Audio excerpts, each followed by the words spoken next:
I know you're gonna dig this. Second for one, and now they got the man trapped at third and hanging out.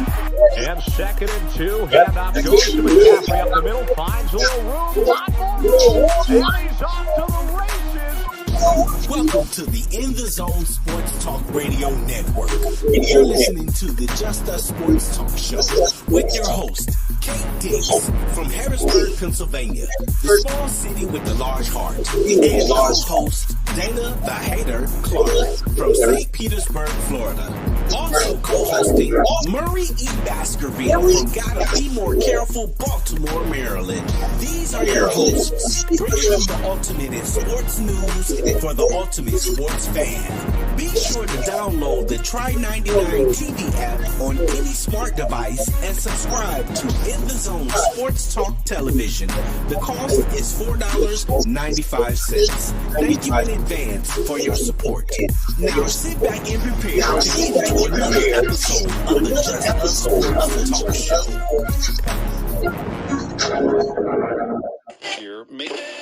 I know you're gonna dig. What's up, everybody? How y'all doing out there? Hey, it's been a long time since I seen y'all out there. All right. It's been a minute. Somebody said intro was awesome. Thank you very much. Hopefully you guys, whoever that is, you stick and stay. Check us out. Inbox us with questions about sports, any type of sports you want to talk about. I'm jack of all trades, master of none, so I can touch a little bit of this, a little bit of that. But anyway, it's back. I'm back, man. Let me tell you. Had a great vacation. Man. Oof. I had an awesome time in Jamaica, man. I was in Jamaica. I went to South Coast, I think it was, Sandals. Man, I'm telling you, it was beautiful down there. Oh my goodness. I had such a good time. It was me and my wife's 25th anniversary. And I'm telling you, man, I had a blast. It was so much fun. Man, I'm ready to go back again. I'll be honest with you, man. I'm ready to roll back to Jamaica, man. Food was good. The drinks was good. The water was good. But you know what? I didn't even get in the beach. I ain't touched the beach at all. I didn't even put my feet in the beach. Nah, I ain't touched the beach. I'm not a beach guy. I'm a pool guy. You know what I'm saying? But it was a good time. We had a good time. We had a very, very good time, man. And I enjoyed so much, man. Spending that time with my wife. In the place we went was like a little bit too slow for us, you know what I'm saying? But it was just right. We had our own little pool area. Man, I had this big, huge tub. I took some shampoo, put it in bubble baths, and man, I just had a great time. I can't wait to go back again. Now we ain't going back until 2025 because we got something planned for next year. But man, let me tell you, I'm inviting all our family to go next time, and I think we might be going to Ocho, where it's a little upbeat. You know what I'm saying? Than where we was, because at 10 o'clock everybody was in the bed. You know, we sitting there getting our drink on. They had a little bar out in the water. You know what I'm saying? We sitting there chilling, having fun. But I think called the Puton boat or whatever that is. Maybe got that thing going up and down the water. Sea water hit me in my face, got in my mouth, nasty. But I had a pina colada with me, man. I'm telling you, I had a good time. I had a very good time, man. Good evening, everybody. I see I got a couple people out here checking us out online in the live feed. Thanks for joining us, guys. I see we got Mr. Shirley, Mr. Wallace, Mr. Bowens. Thank you guys for joining us today on the live feed. What we try to do is every end of the month we try to do a live feed so that everybody can get a chance to talk, call in, and say whatever they got to say. But the first week, second week, third week, we're on Try TV. You can see it at the bottom of the screen there. If you guys want to check us out, make sure you download that on a smart TV, on any smart device, and you can check us out. It's only $4.95 a month to check us out. I think we got my boy Dana on the line. Dana, you out there, bro? Yes, sir. All right. It's been a long time coming. Let me tell you. Let me introduce you to my co-host Dana the Hater Clark. He's from St. Petersburg, Florida, by way of Tampa, Florida. by way of by way of the Miami Dolphins, by way of the Los Angeles Lakers, by way of the Atlanta Braves, them all his teams. Also, my boy Mo Baskerville. I don't know if he's gonna come on tonight or not, but his mother's underneath the weather again, guys. So make sure you guys say a prayer for his mom. Also, a Facebook friend of mine, Tom Ong, O-N-G. He lives in over in I think he's Japan. I think he might be where he's at. He lives, but he just passed away. I saw it on Facebook. He was a big fan of our show. He would listen and watching all the time. And he's a big Celtic fan. So rest in peace to him as well. I told his family I'd give him a shout out as well. Dana. Yes, sir. All right. And let me go ahead and knock off this baseball stuff, and then we're gonna get right into it. You got your Black History moment? Yes, sir. All right. All right, so let's go ahead and knock out this baseball. MLB standing for 2023. I'm gonna tell you right now, this thing is looking good, man. We got teams in first place. They ain't never been in first place for a minute or two. We got teams that's doing the thing. We got teams that ain't doing nothing at all. But one thing I can say is, Cincinnati Reds is on fire, baby. They call it Cincinnati Reds for a reason. But let's go ahead and start off. In MLB standing 2023. Remember, guys, also go to MLB.com and vote on your favorite player to go to the All-Star game in July. I don't even know what the All-Star game is. It was in LA last year, right? I don't even know where it is this year. Silly me. But anyway, so in American League, we got the Tampa Bay Rays for 54-27. These guys are smoking hot. They only got 10 losses at home. They're 34-10 at home, 2017 on the road. That road thing got to get a little bit better, baby. Listen to this data. They're plus 150 run differential, man. They is smoking. 1-1 game. They're 5-5 the last 10. You got the Baltimore surprising ball. Well, they're not the surprising ball, but Baltimore. But they're up and coming Baltimore Orioles are 47-29. They're 4.5 games out of first place. They're 24-14 at home, 23-15 on the road. Road looking good. Plus 26 run differential, 1-2 in a row. They're 5-5 the last 10. You got the Yankees right there. 43-35. They're 9.5 games out of first place. They're 25-19 at home, 18-16 on the road. I fixed that road. Plus 23 run differential, 1-2 in a row. They're 4-6 last 10. And Aaron Judge, they say he tore a ligament in his toe against the Dodgers. He's been out for a while. They've been struggling right now. Struggling because they lost games to the Red Sox, if I'm not mistaken. In the Central Division, we got the Minnesota Twins who are 40-39. Listen to this, ladies and gentlemen. 40-39. They're leading the division. There's nobody in that division that has a winning record. They're the only ones. They're one game above 500. They're 40-39. Is that division that tough? You got the Twins, the Guardians, the Tigers, the White Sox, and the Royals. Is that division that tough that they got to be one game above 500? But anyway, let's go ahead and talk about them. They're 23-19 at home, 17-20 on the road. They're plus the 34 run differential, 1-1 game, 5 the last 10. Cleveland Guardians are 37-40, 2.5 games out of first place at 2019 at home, 17-21 on the road. They are minus 21 run differential, lost 1, 6-4 in the last 10. So the Guardians, the Tigers, the White Sox, and the Royals are all negative in run differential. Guardians are 20, Tigers are minus 75, White Sox are minus 60, and the Kansas City Royals is a minus 120. This is ridiculous, guys. I don't know what to say. I really don't know what to say about this right here. This is a mess in itself. What I can see when it comes to that Central Division. In the West, you got the Texas Rangers who are 47-30, 24-13 at home, 23-17 on the road. They're plus 152, Dana. Lost two in the road, boys. 5-5 in the last 10.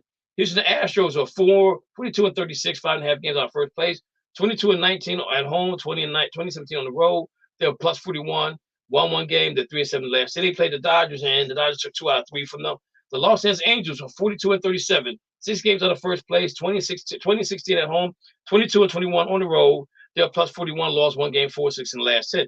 Now, the one thing about the Angels, ladies and gentlemen, you got to understand that I'm a Dodger fan, and I'm watching. I'm keeping my eye on Shohei. Shohei. I'm keeping my eye on him because he's gonna be a Dodger at one point in time. I'm telling you, right, it's gonna happen. Seattle Mariners is my disappointing team. They're 37 and 39. 9.5 games out of first place. They're 21 and 17 at home, 16-22 on the road. They're plus 24. Lost 2 in a row. They're 4 and 6 in the last 10. I'm very disappointed in the Seattle Mariners because they were playing good baseball last year. I thought them and the Orioles were gonna turn this thing on this year, but Seattle has fallen off. It's still young. You know what I'm saying? We're not halfway through the season yet, but they can turn it on. Hopefully they can turn it on and make a run at this thing. And the National League, Dana's team, the Atlanta Braves, they is smoking hot. 50 and 27. World champion. 24 and 15. They're 24 and 15 at home, 26 and 12 on the road. They're Are you laughing, man? their run differential is 107. They won 2 in a row.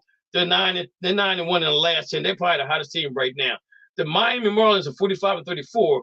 6 games out of first place. They're 25 and 16 at home, 20 and 18 on the road. Minus 15 run differential, 1-2 in a row. They're 7-3 in the last 10. That whole division, the Marlins, the Phillies, the Mets, and the Nationals are all a negative. You got Marlins a negative 15, Phillies a negative 16, the Mets a negative 18, the Washington Nationals negative 64. But my friend Tug, he's a Philly fan, and we go at it every day about them Phillies. I'm like, yo, if the playoffs start right now, they wouldn't even make it. They would not make the playoffs right now at all. They're 3 games above 500. In the Central Division, you got the burning Cincinnati Reds. They're 41 and 7. They're 41 and 37, 21 and 20 at home, 20 and 17 away from home. They're minus 15. Plus, they lost 2 in a row. They're 8-2 in the last 10. The Milwaukee Brewers are 40 and 37, half a game out of first place. They're 22 and 18 at home, 18 and 19 on the road. They're minus 21, won 1 game, 6-4 in the last 10. The Cubs, the Pittsburgh Pirates, and the St. Louis Cardinals. And see this, I'm trying to figure this one out, Dana. Chicago Cubs are 37 and 39. They're 3 games out of first place. They're 17 and 22 on the road, but they're plus 32 in run differential. How does that make any sense? I don't know. Pittsburgh Pirates was playing good baseball there for a minute, and now they're 7 games. They're 7 games below 500, but they're 5 and 5. They're 5.5 games out of first place. And the Cardinals are 32 and 45. They're 8.5 games out of first place. So that Central Division is going to get real sticky, icky down the line if Cincinnati can't keep on doing what they're doing. Now, out west, the Arizona Cardinals are 47 and 32. They're 23 and 18 at home, 24 and 14 away from home, but they are plus 36 run differential, one game, 64 in the last 10. The San Francisco Giants were 44 and 34, 2.5 games out of first place. They're 23 and 19 at home, 21 and 15 on the road, plus 45 run differential, lost 1 game to 8-2 in the last 10. My Los Angeles Dodgers are 43 and 34. 3 games out of first place. They're 24 and 15 at home, 19 on the road. I said the road was going to be a problem for us. They're plus 47, lost 1 game. They're 5-5 in the last 10. The Padres and the Rockies. Padres is probably got to be, Dana. They got to be the most disappointing team in the majors right now. After going with the semifinals to go to the World Series against the Phillies, they are poo-pooing right now, Dana. I think they got the highest salary in baseball right now. I think they tried to be the Dodgers with the salary cap, way they were doing it. But Dana, it ain't working. It ain't working, Dana. So let's look at the wild card. In the wild card, you got the Baltimore Orioles of 47-29. They're 5 games above the New York Yankees for the second spot of the wild card. So you got the Orioles and the Yankees, and you got the Blue Jays right after them. And then you got Houston coming there. In the National League, we got the Miami Marlins who are 45 and 34, plus 1. The Giants are 44 and 34, plus 5, and you got the Dodgers who are 43 and 34. that wild card is gonna be a barn burning, boy. I'm telling you right now. I need the Dodgers to win the division, so we ain't got to worry about playing the wild card. Dana, what is going on with your Atlanta Braves, baby? They are smoking hot. They got the best record in the Eastern Conference. I mean, in the National League right now at 15-27. Dana, they're cruising, baby. What's going on, man? What's going on? Man, it's just showtime. They tired of disappointing the rest of the Atlanta Braves fans. Yeah, you don't have me like 12 baseball. I'm trying to tell you, and keep up this young nucleus we got. I think the pitcher got to get a little better because I tried to watch a game and the kind of game went away. I think it was against young nucleus we got. I think we won out from 7-6. But what's going on in Atlanta? So just go ahead and continue, one game at a time, to the World Series. And to the World, he said, to the World Series. Dana caught it. He said, this club's going to the World Series. I ain't mad at you. I ain't mad if you go back because you guys playing good baseball right now. Y'all playing the baseball y'all should have been playing for a long time, but now y'all back in the driver's seat doing what y'all doing. Ronnie E. Bowens. The number is 512-543-4662 if you want to call in and holler at us. Dana. Hey, I'm calling in. So we got somebody on the line already? Yeah, it's me. Okay. Area code 202. That's I was it. It's 4273. Is this Mr. Bowers? Yes, it is. Okay, Mr. Bowers, what's going on? Talk to us. Well, this reminds me of 2019. The first off of Washington, D.C. Hi, everybody. 2019, my Washington Nationals had won the World Series, being in the wild card. Okay. We won the division. Another made it to the World Series. But we did it by punching in on the wild card. And you know what? I'm gonna say something to you, Ronnie. For some reason, this wild card thing is the way to get to the World Series. I'm gonna say this to you. I don't agree with it because I'm gonna tell you why I don't agree with the wild card situation. Because I think that even though it maybe makes baseball more exciting, but you get to play in a series, and if you win that series, you taking all that momentum into the next series, and you got a team that's sitting there waiting for you to play. That's the part I don't like. That's what I don't like about it. Because I've never been on. Well, I've been on last year. The Dodgers won the division, but they ended up playing the Padres, who was in the wild card position, because the Padres won the wild card games, and they played the Dodgers. So they came in there already. The bats was warm. They was ready to play baseball.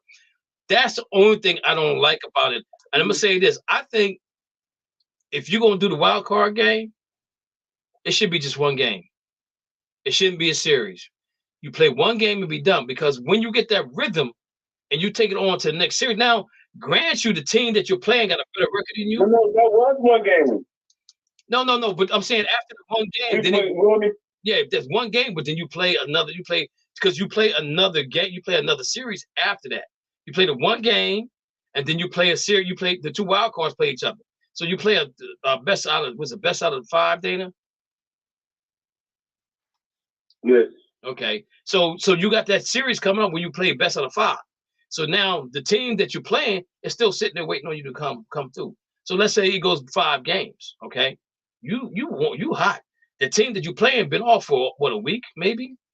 Let's say a week, 2. Let's say a week to 10 days. And so that's the part I don't like. I just think that the wild card games, if you got the 2 wild card teams, they get in, they play another series, they play one game, be done, and move on. Because the team that wins the game got the momentum. You look at the Phillies. Look how the Phillies were a wild card team that got in last year and did the exact same thing. They went to the World Series. They went to the World Series just like your Nationals did. You know what I'm saying? When Dana, I feel what you're saying too. okay. Because like I said, we won division, and we just couldn't get over the hump because of it. And for once, it went our favor. So I can't say I can't disagree with you on that, but we got over a hump because of the situation we don't like.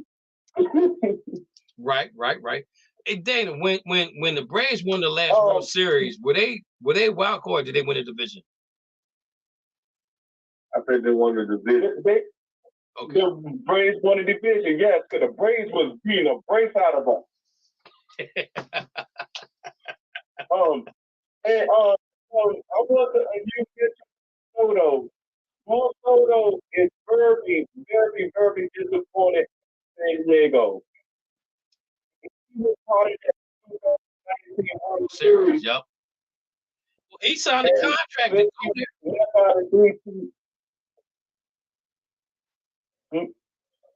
I said he signed a new contract. So I'm in being a Dodger fan and always beating up on the Padres, and the Padres got in the playoffs last year. I expected a better team from what they got right now because they're struggling right now. They got the highest contracts. Absolutely. They got the highest paid major league team right now, and they're next to last. So what is going on with that team? You know, it is no chemistry. So you have John Bell, you have go ahead. You have John Bell, all those folks that you tried, that you thought that you were going to be able to get the World Series. You end up with nothing. So my question is right here: is it? Do you think now? My thing is this right here. So we seen the Dodgers do. We seen the Yankees do this before. Okay, they buy they spend the money on the highest players. Right? They won some World Series. They haven't and they haven't been back for a while. We seen the Dodgers do it. We seen the Dodgers go to 3 World Series and got cheated out. The one with Houston, got cheated. One with Red Sox. And even if I wasn't a Dodger fan, I would still say the same thing because they were still no signals. And they win the one that was for the shortened season.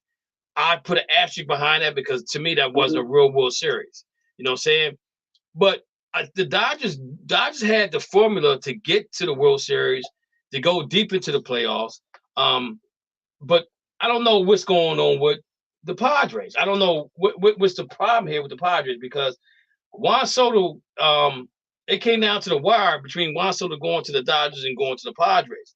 And excuse me. And even if Juan Soto was a free agent, I think he still was going to end up going to the Padres because the Padres they outpriced everybody else. But I just don't understand what's going on with these guys, man. I mean, I'm just looking at the schedule. I'm looking at the right now. They play at Pittsburgh. They're at Pittsburgh right now. Okay. Consistently they have not won. I'm looking. They won the most. They won 3 in a row. They beat Seattle, the Rockies 3 times, Rockies twice recently, and that's the 3 wins they got in a row. If I go to the full schedule and look at the full schedule, the beginning of the year they won 3 in a row. Then they won another 3 in a row. They took 3 out of 4 from Atlanta. And 3. It looked like 3 in a row. 3 in a row. Looked like the longest winning streak they had was 3 in a row during the season, which is crazy. So maybe it is chemistry that's going on. Can I say this? Go ahead. The difference between, contenders and, New Yorker teams, you have to have a bullpen. You have to have a bullpen, a pitcher that come out the bullpen that's going to close out games. And if the Dodgers, who's supposed to be champions and, one of the contenders, they have a bullpen that can, close out games, you can go deep in playoffs. But that's expected from y'all. Well, my thing with the Dodgers right now is they're hurting pitching. They have a lot of guys that's injured right now. Uranus is injured. Mays is injured again. There's another pitcher they have that's hurt again. So I think they're really hurting in the pitching in the bullpen. Exactly. They've given up a bunch of runs lately in games where they're up by 4 runs or 5 runs, and they'll give a whole lot. And if being a Dodger fan, watching them, you know, in the past, last 2 or 3 years, I've seen them wear teams down. So when they go to the bullpen, that's when the Dodgers start acting up and hitting the ball. Now it's coming back to haunt them now because that's what's going on now. They got good pitchers that start the game off, but at the 6th, 7th inning, then they don't have anything coming back that anybody's scared of going to bat against. You know what I'm saying? So I think that's one of the issues with the Dodgers. You know what I'm saying? But my boy Dan his Atlanta Braves, they're doing pretty good right now. So y'all on fire. Mr. Bowers, give us a minute. We got, if you want to stick and stay, that's fine, and you can continue talking other sports, but we got a schedule we got to keep. So Dana, you want to go ahead and knock off your Black History moment, and I'll do mine next. Okay, my Black History moment is for you Dallas Cowboys. I only like one out of my whole life. I was a fan of one. I was only a fan of one Dallas Cowboy, and that was my favorite. That was my second favorite quarterback, and that was Everson Walls. Everson Collins Walls was born December 28, 1959. And is a former American football player who was a defensive back in the National Football League for the Dallas Cowboys, New York Giants, and he finished out with the Cleveland Browns fan. So in 14 seasons, he was a 4-time Pro Bowl selection. Walls won a Super Bowl, not with the Cowboys, but with the Giants during the 1990 season. He played college football for the Grambling State Tigers, where he was a walk-on, where he impressed Grambling great coach, Eddie Robinson. And he was given a scholarship. But pro scouts thought Everson was too slow, but he ran a 4.72 in the 40. He was signed as an undrafted free agent. But during his career, he was a target of most quarterbacks because they thought he was the weakest part of the defense. And then as the season, as the career went on, they started to stay away from him more. Experience that comes with the experience. Everson made a really impact by leading the league in interceptions as a backup. Everson Walls and Ed Reed are the only players to lead the interception 3 times. Walls received a Pro Bowl, honors 4 times, and he won in his career in 1985. But he never won a Super Bowl with your pitiful Dallas Cowboys. As they lost the NFC Championship games 3 times in a row. 3 times. 81, 82, and 83. His career ended with the Dallas Cowboys in 89. Due to him talking to some Arizona Cardinals players after the game. So Jimmy Johnson cut in the 1990s. And that was the end of his career with the Cowboys. That's my Black History moment. So, Danny, you telling me that Everson Walls got cut because he talked he was talking to some Cardinals players. Was he talking about coming to Arizona? I mean, well, was it the Cardinals? Were they Arizona then, or was they St. Louis Cardinals? It was Arizona when Jimmy came. Okay, so wow, that's your boy Jimmy. Yeah, that's your boy Jimmy. Hey, stop it! He cut him. The greatest the greatest coach of the greatest college football team ever. Stop. The Miami Hurricanes. Stop. They changed the NCAA rules because of the Hurricane. Hey man, my boy got 3 30 for 30s. Dana. ESPN got the evidence. Dana. Who did they play in the Orange Bowl for a national championship one year? You talking about Nebraska? Oh, you talking about that Penn State Nebraska? Oh, they gave it to him because Kerry Collins and Stop. Collins was Stop it. Stop trash. it. Stop. Trash. Stop. You wanted too hard. You wanted too hard. We should have took that game out of Miami. Stop. Stop it. And if we have all those snitches on the group, we'll still be bold. Dana, stop.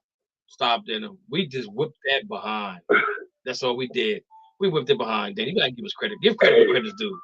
Give credit where credit's due. That's all I'm saying. That's all you gotta do is give it credit. That's all you gotta do. 5 championships. Give it. But we won a national championship against y'all. That's all that mattered to me. I'm just saying. 1986 was a 1986. 1986, Dana. That's all I know. That's all I know.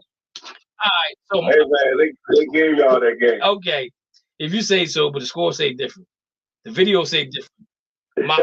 My cousin-in-law Raymond. History moment. My cousin-in-law Raymond Ison, who played safety, who Michael Irvin said that's the hardest 5'8" guy he ever saw in his life. Lit him up. That's all I got to say about that. My Black History moment is Dr. Stephen Williamson is making history as the first Black president of American Society of Plastic Surgery. The well-known and respected board-certified plastic surgery is the first Black person to hold the position. This shouldn't be a shock to the world of cosmetic surgery, as Williams has been a member of the ASPS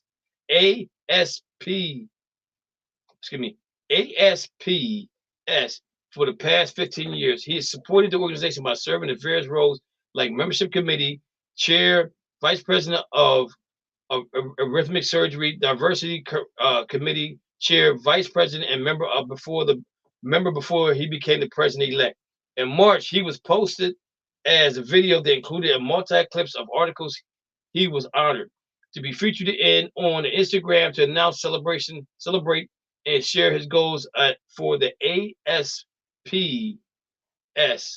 The post included a long caption that expressed his excitement for the next chapter of his career. ASPS is the largest group in the world for board-certified surgeons, professional with 7,000 members. It became the leading source of information and resources for physicians specializing in cosmetic constructive surgery. Not only is this a major milestone for Williamson organization, but also a great impact on the upcoming surgeries of color, with hopes of becoming the president of operations one day. The accomplishments doctor studied and graduated from 2 Ivy League institutions, Dartmouth for college and Yale University for medical school and residency training. Later on, he wanted to open a practice of his own and found a Tri-Valley Plastic Surgery, Cosmetic and Reconstruction Center in Dublin, California, where he is the lead surgeon. His facility specializes in cosmetic body contouring practices and has many areas of focus are the face, body, and breast work. Williams plans to be an educational resource for safety practices as well. He's grateful for his known title and plans to uphold the outstanding reputation of the organization. President of the ASPS is a pinnacle career achievement. The lecturer said, according to a Tri-Valley Plastic Surgery website, when you look at who has occupied that role, you see the legends of plastic surgery, the people who have brought the biggest innovation, the biggest changes, the biggest growth, the people that are most passionate about plastic surgery. For me personally, it's an achievement to be a first African-American person to be president of the ASPS. It's an incredible sense of honor, duty, and pride. I'm really standing on the shoulders of people who came before me. Yo, that's big ups to him. This came out June 23rd, 2023, so this recently. That's what I'm talking about, people. That's what I'm talking about. You know, what when you tell us that we can't do something, you know what we do? We just go out and do it. When you tell us that we can't do something, we just go out and do it. It's simple as that. It's simple as that. You know, you told us that we couldn't play football. We did that. Told us that we couldn't play golf. We mastered that. Told us that we couldn't act. Sidney Poitier mastered that. Diana Ross mastered that. A whole it's so many things that we was told that we couldn't do, and we doing them. And because we're doing them in this country that we call United States, who I am seeing since the death of George Floyd become a different country. We still got some issues. Oh, there's issues out there. But just think about this reminisce. Just think about what George Floyd done. I'm still advocating for his face to be on a stamp. He changed so much stuff. So many things he changed in this country, in this world. He woke a lot of people up to see how people of color has been treated for so many years. And now people are standing up. People are making other people be accountable for it. I don't have nothing against police officers, because I know you got some good police officers out there and you got some bad ones too. Just like you got some bad people that's brown color, you got some good people that's brown color too. You got people that run the red lights that's purple, yellow, green, polka dot. You got some people that stop at the light and don't run the stoplight. You know what I'm saying? So again, it's a work in progress, and we're doing how we do what we do. So let's move on. Deion Sanders, let's give him, let's make sure that Deion said he's gonna be okay. He got his other toe amputated. Hopefully they can save the rest of that stuff right there. I don't know. I don't know if he has poor circulation in his whole leg or not. Huh? Did they take his foot? No, they said they said they didn't take his foot. They said they took another toe. I think they're saying. Yeah. But the thing about it is my grandfather had poor circulation, like and I think that's kind of hereditary. Oh, wow. Because all my uncles and my aunts all had got stents put in their legs to help the circulation of the blood. But my grandfather lost his one foot because of the poor circulation. Now, back in the day, he could have been diabetic and not know it. You know what I'm saying? But we've come a long ways in technology of finding out what's going on with people. And it might be like diabetic. Now, I don't know if he's diabetic or not, but it might have came from a injury. That he had the surgery, but he's doing well. He's doing well right now. So man. My favorite cornerback. We want you to get well. But I want to talk about Deion Sanders said bluntly explains why he will never be a head coach in the NFL. And Deion, I'm gonna say this to you, brother. You can do it. You can be an NFL coach because you know why? You surround yourself by great people, by good people that's gonna make you great. You ain't gotta talk to everybody on the team. You just gotta be the head coach. You know what I'm saying? You gotta be the run the show. You be the person in charge. You be the head person in charge, and you let your assistant coaches do all the dirty work. But Deion said, this is what he said. He says, Deion hung up his cleats back in 2006. While Primetime remained involved with game in several fractions, including as an analyst of the NFL Network and several other companies, it didn't take long for him to find his next career as coach. Sanders co-founded and became a head coach for Prime Prep Academy in 2012, where he get to work closely with his two sons, Shiloh and Shadari Sanders, among the collection of other talented athletes. Sanders remained in the role for 2 seasons before moving on to another academy for 2 more years before taking the offensive coordinator for Trinity Christian High School and once again coaching his 2 kids. But in 2020, Sanders went to the next level, became a head coach at Jackson State Tigers in Division I FCS school. But the former Dallas Cowboy great thrived in his role, leading his team to a Southwest Atlantic Conference title the second season while taking home honors for the FCC top head coach. During his time at Jackson State, Sanders even managed to recruit the #1 high school football player prospect in the nation, a player who had it not been for Sanders likely would have ended up at one of the major college football programs in the country. In doing so, Trevor Hunter became the first 5-star recruit to land in the FCS program. After a 27-6 record across 3 seasons, Sanders was ready to yet another promotion, taking the head coaching job for the Colorado Buffaloes, where he'll begin the season as a D1 FBS level. Sanders' raises the coaching ranks had been incredible. So what's in his future? Could a path of NFL exist for one of the most recognizable football icons today? Not according to the 55-year-old Sanders, who suggests he doesn't have any interest in pursuing the leading role in the NFL franchise. This is what he says. I don't have any desire or ambition to coach in the NFL.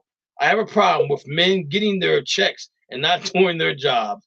I would be too tough as a coach in the NFL because I still have those old school attributes. Well, there you have it. So, guys, let me ask y'all a question. Is it that some players like Deion, okay, for example, we're gonna throw Magic Johnson in there. We're gonna go with Larry Bird. I'm trying to think of Derek Jeter, guys like that. Do you think the reason why they can't be great coaches is because they sacrifice and love the game so much they gave it their all, and when they don't see other players doing it, they have a problem with that?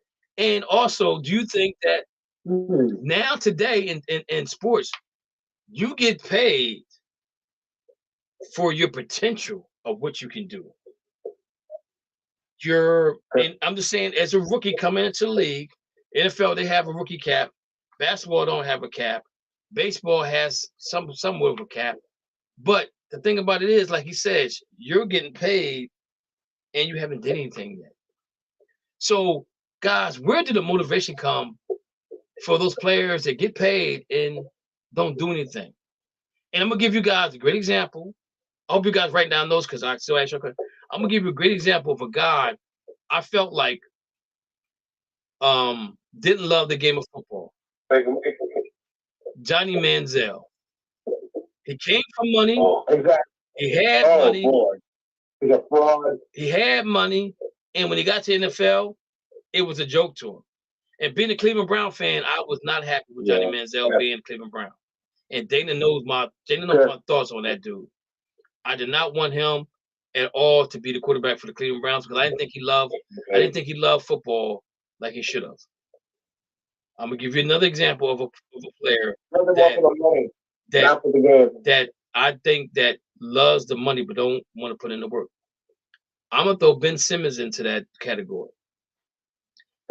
He gets paid. He's getting paid and not playing, not performing. I'm gonna throw one more person in here. Zion Williams. I don't know if he really loves the game of sports. I don't know how much he loves the game of basketball. But but you guys, but yeah, he do love them. My thing is the one put a name on his face. I was like, oh Lord Jesus. I said, what is going on here? Now, he down in New Orleans and you got the crabs. I'm talking about the crabs you eat. You break them open, you get the meat out of them. That's the crabs I'm talking about, ladies and gentlemen. You got the lobsters, you got the shrimp. You know what I'm saying? You got the scrimps, you got the gator, you got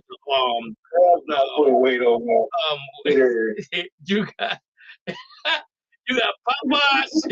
You got Popeyes down there. You got Church's Chicken. You got all that down there. But again, getting back to what Deion Sanders' comment, how do you think professional sports can fix this? Or I mean, because if you think about it, guys, in the NBA, your rookie deal, you get a 4-year deal with the 4th year being an team option. Okay. Team option, and then you got all these incentives to put in there. I think in basketball, you kind of like you do make up. You play, you become an all-star, or you make the all-star team, then you get a bonus money. You know, if you average so many points, you get this, Right. you get that. Do you think that do we need to have that in baseball? Do you think we need to have that in football? So, Lou, what's your thoughts on what Deion Sanders says, and does he have any is it a legitimate reason for him not wanting to coach in the NFL? Because again, when you're coaching in the NFL, you're not the only coach that's there. You're the head coach, and you rely on your assistant coaches to tell you, okay, this kid's ready to play. He's going to be a starter.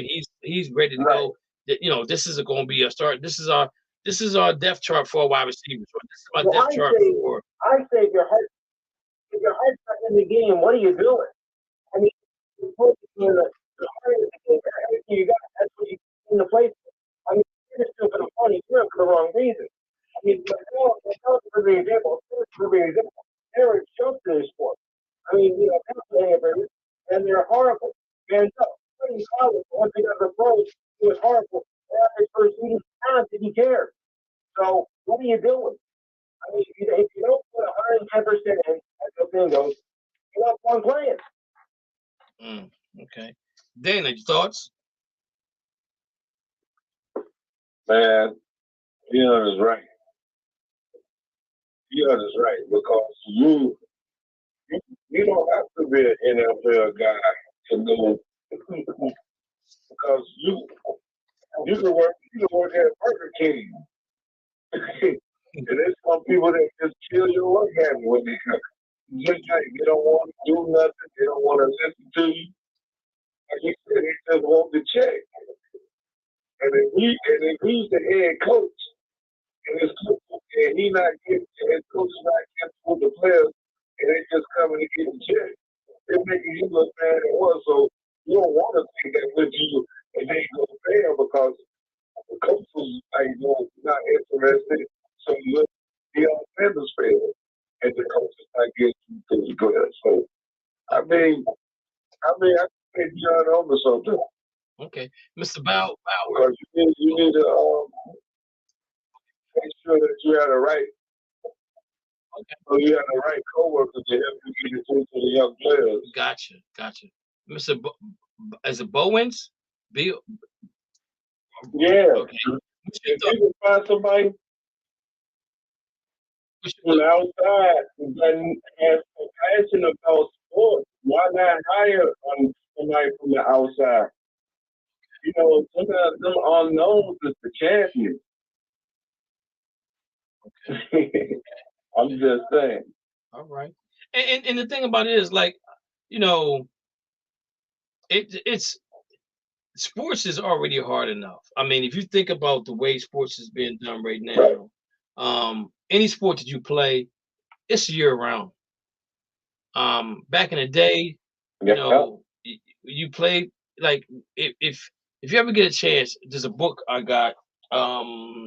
I forgot the name of it. It talks about how the NFL became the NFL and how players like Ray Granger was probably the first popular paid guy other than Jim Thorpe that got paid to play a big portion of the money, the purse that came in the gate. It was had a lot to do with Ray Granger. So that right there, I think that it just goes back to show you that NFL has always been about money from day one. And they're going to pay the players. Back to the game? They're going to pay their players what they think they deserve. But you have an issue. You have the issue with the quarterback situation right now. And you got the kid in Baltimore, Lamar Jackson. Everybody said to Lamar, "You need an agent. You need an agent. You need an agent. You need an agent." And he stayed true to his word, and his mom was agent. And guess who shared the money with? My mom. What agent's getting? Ain't no agent getting a piece of that pie. You know what I'm saying? But No. this guy, he has a very good winning position. Now he can't stay healthy, and hopefully he'll stay healthy this year. But again, you know, you look at players that's coming to the league and they want the paycheck, but they don't want to put the work in. And as a fan, if I'm spending my hard-earned money, and let's be real about this, ladies and gentlemen. I live in Harrisburg, Pennsylvania. Mhm. The closest place for me is Philadelphia, Pennsylvania, which I go see the Boston Celtics play. I may go down to Washington to see the Boston Celtics play. The Cleveland Browns is my football team. I've been to Cleveland. Mhm. The Los Angeles Rams is my other football team. I've been to St. Louis. And them chips wasn't cheap. You know what I'm saying? I paid some hefty money to go see those teams play. I've been to Boston.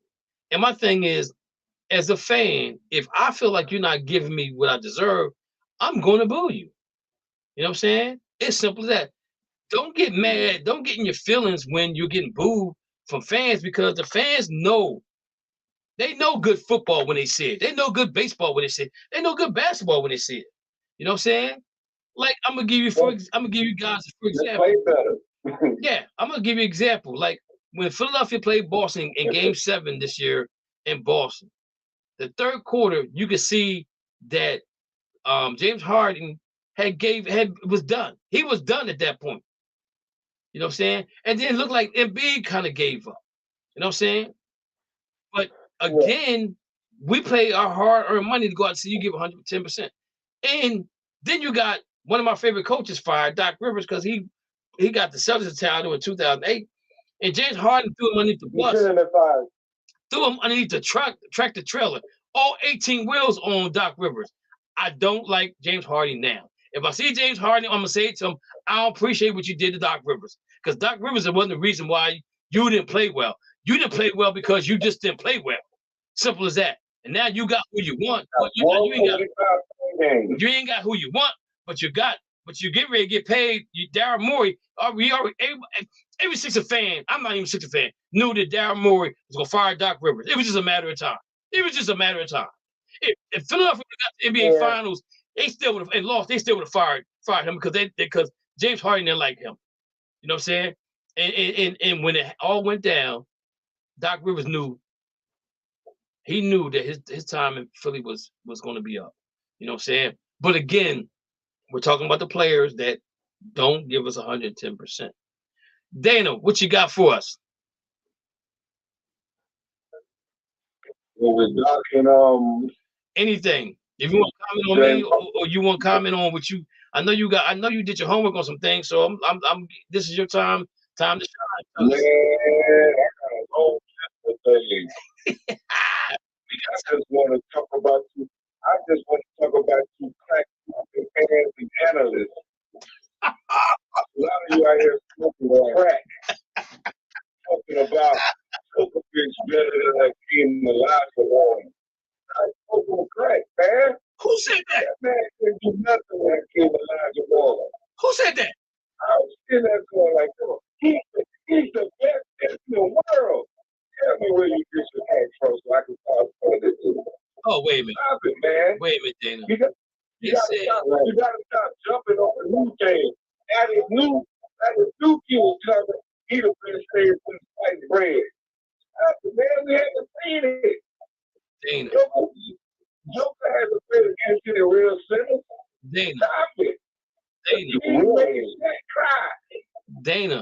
Wait a minute, Dana. Dana, who said that Joker was better than Hakeem Olajuwon? Man, that crap. You gotta be kidding me. Call him out, Dana. Call him out. Oh, come on. Will. Stop. Who was it? Jay Reddick, Stephen A. Smith. Oh, the other little crazy crackhead, Skip Bayless. Stop it. Oh, Man. no. And I'm talking to you. I'm talking to you fans who jump on everything new. Can I be bottom for a minute? Go ahead. Now he might not. The dude might not be wrong because no center haven't had no triple doubles, never triple doubles in the playoffs. And he was the center that got him to the promised land. If he wins one more championship, that could be an argument. But for now, he is on track with that large one. He is not in the same league as the large one. Stop it, man. I mean, a lot of who he got the triple double against. He didn't even get it against the real center. Stop it, man. Elijah Moore went against all the big dudes. Shaq, Kareem, all of them. How many triple doubles? How many triple doubles Elijah Moore got in the playoffs? Double against Bam. You probably like 6 foot. You probably could get a triple double against Bam. Okay, so I'm looking. Stop it, man. I'm looking up something right here. It says Joker has gotten the most career triple doubles by a center in the playoffs with 16 triple doubles. Boom. Behind him, you have Chamberlain, Russell, Bam,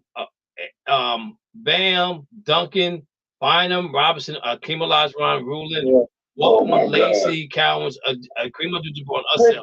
Now I'm gonna say what I'm gonna say about this right here, right? The assist, the assist that you get now is different than the assist when I'm gonna go back. I'm gonna go back to I must go back to Rulin. We played for the Washington Bullets. And I'm gonna say this. Now when you give a guy assists, and if you throw him the ball, he bounces it, and he makes a shot, that's still considered assist. Back then, that wasn't considered assist. Assist was when you gave them the ball and they shot it, and they shot it and they made it, or if it's a layup or if it's a jump shot. But yeah, that makes sense. But my thing now, you missed it. right? My thing now is that if you take a dribble, right, and shoot the ball off a pass, I don't think that's the assist because you're dribbling the ball. So you take away the assist because now you're dribbling the ball to maybe pass again, or you dribbling the ball to make a layup, or you dribbling the ball to shoot the jump shot. So the assist now that Joker's getting are completely different than the assist that was given out back in the day. Because if you did it like that, then it'd be a whole different story. And that's why I tell people all the time, I don't take nothing away from Westbrook. I love Westbrook. I love his basketball game. I don't take nothing away from Westbrook.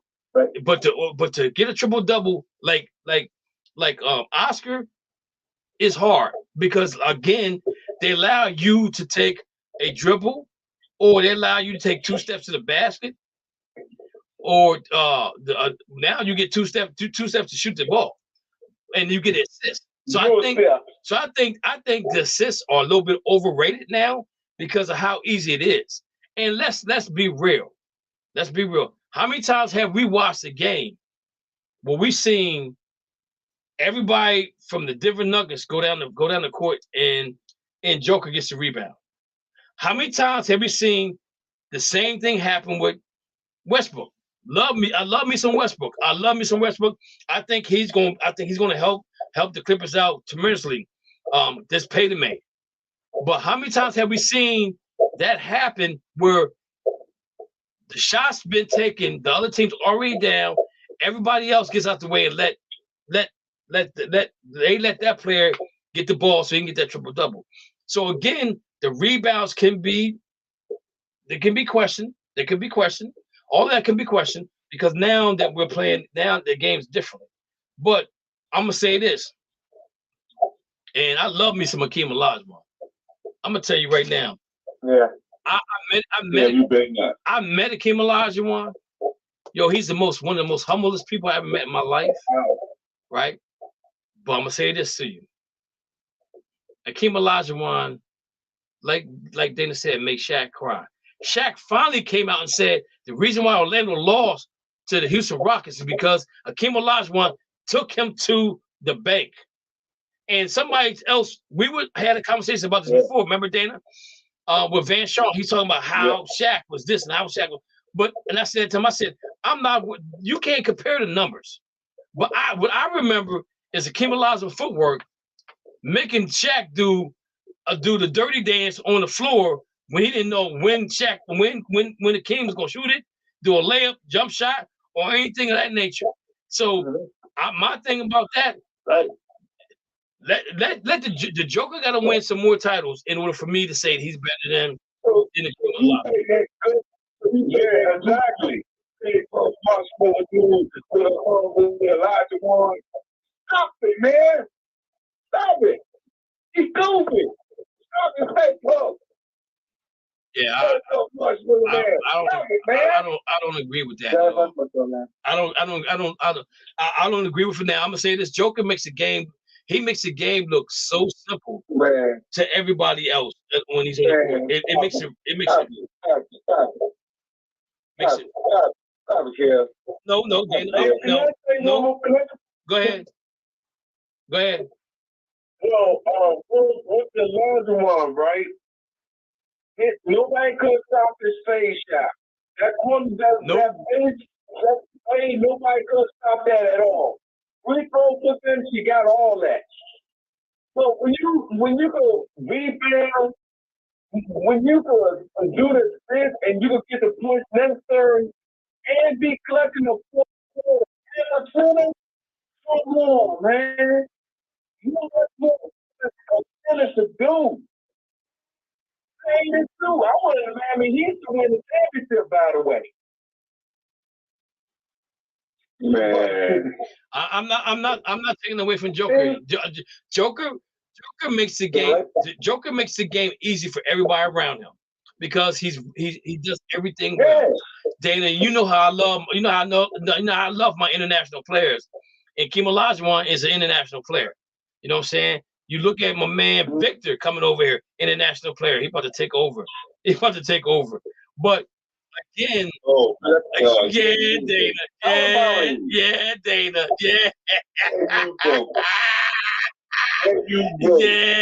You know how I love my international players, baby.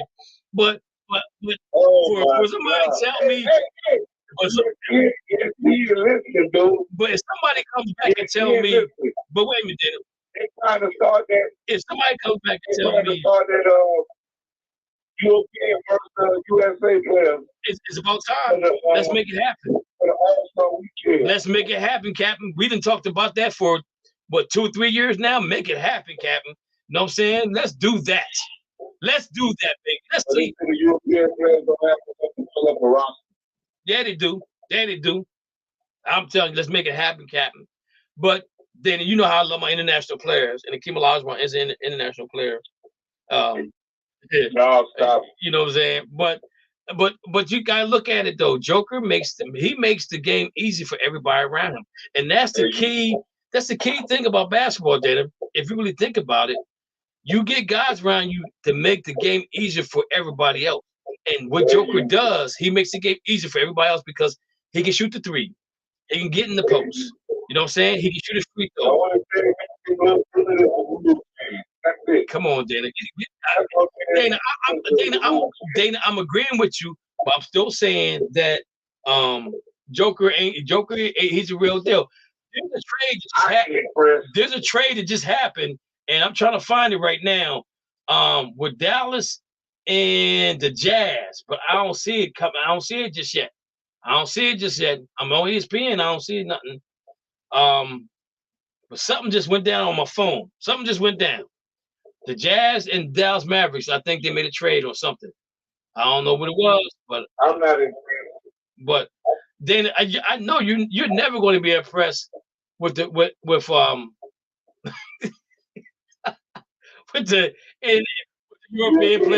with the European players, man, Dana. But Dana, check this out though. Dana, do you know how many European players got drafted?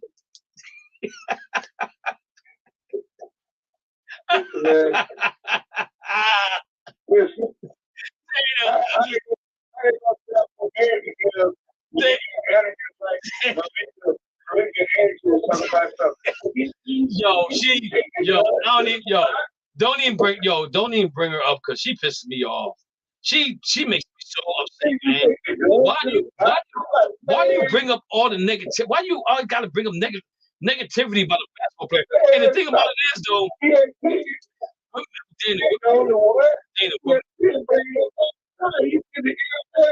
but wait a minute, Dana.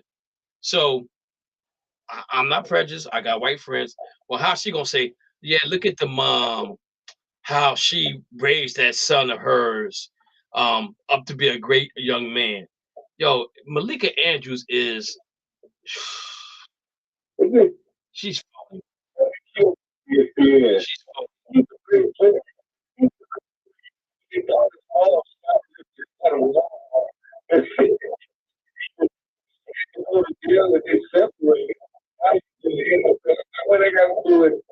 ain't got nothing to do with the T in China. I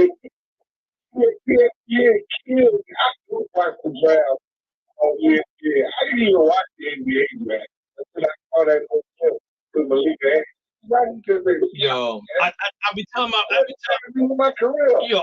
my friends, I like, yo, I don't trust her, man. I don't trust her. She's too her stuff comes out of her mouth. I don't like it at all.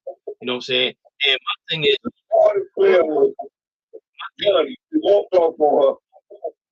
yeah, it ain't right at all. I'm trying to find what something happened, man. Where is it at? Oh my Lord, something went down. Fred, let me see. I got some more stuff too. Go ahead, Dan. Go ahead, Dan. I can go. Yep. Okay. I'm not a Cowboy fan. I hate him. I hate the Cowboys. I really do. But when ESPN, that's the Devil's Network. They beat up back all the time. To do this. Aaron Rodgers has 3 home NFC championship games, and then win 1. And they still talking about so when you come to the Jets, this makes them a favorite. No, it don't. Aaron Rodgers overrated. I wish he'd retire. I hate it. I don't like that. I don't like that either because they're a Cowboy. We're serious. You got to compare me to Aaron. What you compare me to a loser for? I was hurt. What's yours? You had 3 NFC championships. They win 1. Nobody said nothing. And every time, I can just not quarterback for the Cowboys. How are you not the quarterback when you trading all his weapons away? We got one receiver, CeeDee Lamb, but they can say, come on, man. Stop it, man. Stop it. I'm so tired of Aaron Rodgers. I'm tired of him. Go ahead, Dan. You got the floor, brother. You got the floor. Okay. You got the floor with me? Yeah, you got the floor. Go ahead. Tell us how you really feel. Oh, man, I'm good. I get sick and tired. I watch ESPN today. I'm calling them out. Dan Orlovsky. You talking about that? You can do that ran out of bounds. I got the safety. I know you played. And you talking about that. I can't stand these losers, man. Leave Jack alone, man. Leave Jack alone. I'm like, dude, I know you play in the NFL. I get it. But dude, you were no better than that. He was drafted higher than you. I'm better than that. Oh my God. You know Aaron Rodgers. Oh, you lose 3. Just think about it. I think what would a narrative be if Jack Prescott lost 3 NFC championship games in Dallas, in Jerry's world? Man, he couldn't live there no more. He'd be done. He'll be done. He'll be done. All I'm saying is, But Dana, can I? leave Jack alone. Hey, Dana, can I? You know, Aaron Rodgers overrated himself. Dana, can I be devil's advocate for a minute? Can I be devil's advocate? Oh my God! Come on, devil. Dana, so Aaron Rodgers has never had they never drafted a skilled player for him in the first round. Okay. Aaron Rodgers, the year that they drafted Jordan Love, Aaron Rodgers wins the MVP. Then Aaron Rodgers turns around and wins the MVP again. Okay. They give him nothing. They give him lemons. He takes lemon and turns it into lemonade. So the guy got some talent. I'm not saying he's not overrated. I'm not saying that. But now that he's with a team that is built around his the way he wants the team to be ran, if they fail, it ain't because they didn't try. They failing because they're just not a good team. But I'm gonna say this: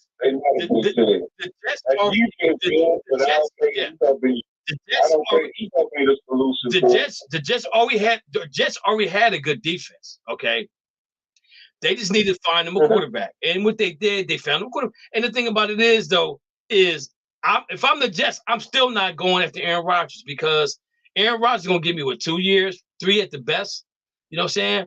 And so now you're going to have to rebuild all over again. So all the talent that you brought in, the young talent you brought in, is going to leave because he's going to leave.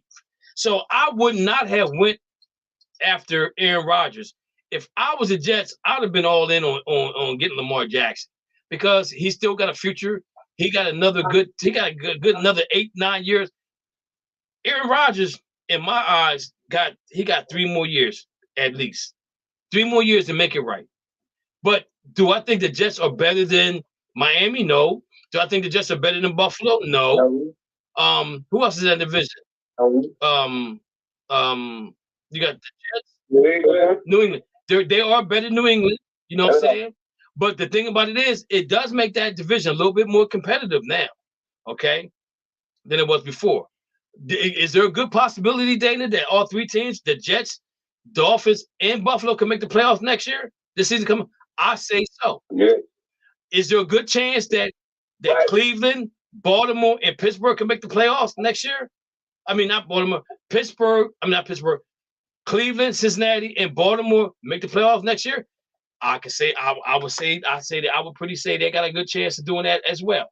And if you want, Lamar Jackson ain't gonna last. And I think Lamar Jackson will last whole season. Because let's look at what we're looking at. Let's look where we're looking at. Buffalo, Miami, and the Jets making the playoffs. Cincinnati, Baltimore, Cleveland making the playoffs. Jacksonville making the playoffs. Because nobody else in that division probably coming out of that division. Kansas City, you got the Chargers possibly making the playoffs, but you can look at 3 divisions having 3 teams come out the playoff. 3 teams coming out the division that could make the playoffs. Yeah, right? Yeah. So I'm just saying, well, you got the one team. Let's say if we look at this right now, Kansas City gets the bye. Okay, Kansas City gets the bye. So last year you had Buffalo, Miami made the playoff. Cincinnati made the playoffs. Baltimore made the wild card. Maybe did Baltimore make it in? Yeah. Baltimore. What's why? Why means they got the wild card. Baltimore got the wild card. Jacksonville got in by the division. Kansas City got in, and the Chargers got in. So that's your teams. But remember, Kansas City got the bye because they had the best record. So you can have at least 3. You can have. I'm just saying, out of those 2 divisions, the AFC South, AFC East, and the AFC North is going to be a battle or who gets in, because I think they've gotten better. All divisions those divisions got better. Tennessee and Colts and Houston, they are who they are. You know, Jacksonville, that's Jacksonville's division to lose. Kansas City's going to be good.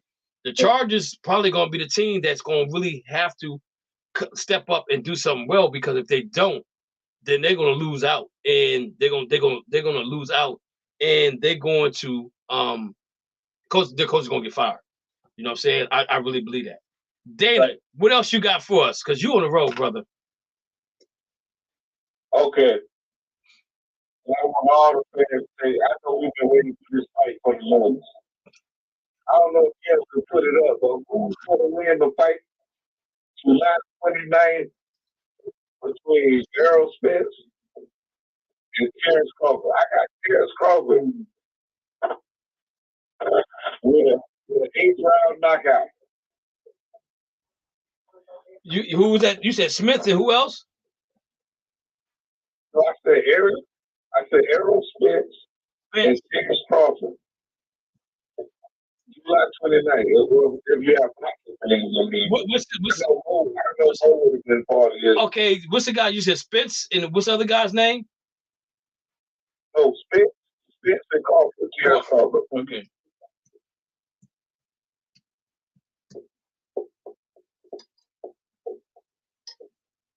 Let's see here. The odds maker got Vegas got. I'm pulling it up now. Okay. Yeah. Let's see here what you got. That says Spencer prediction Crawford TKO plus 360. So they picking Crawford to win the fight. That's what I see in the 8th round too. That's what they got. Crawford. I'm never wrong. 8th round. When is that fight? July 29th. Okay. July 20. Okay, that's the end of the month. Okay. All right. Anything else, then? What else? Okay. What else you got for us? Yeah, I have one more thing, man. Okay, go ahead. The league doesn't want to get rid of Tom Brady. They try to find him a job. All that money waiting for him at Fox. The Raiders trying to find him a job. The Colts trying to find him a job. Everybody trying to find him a job. But they're not trying to find Kaepernick a job.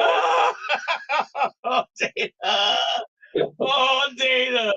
Go ahead, Dana. The NFL needs to be ashamed of themselves.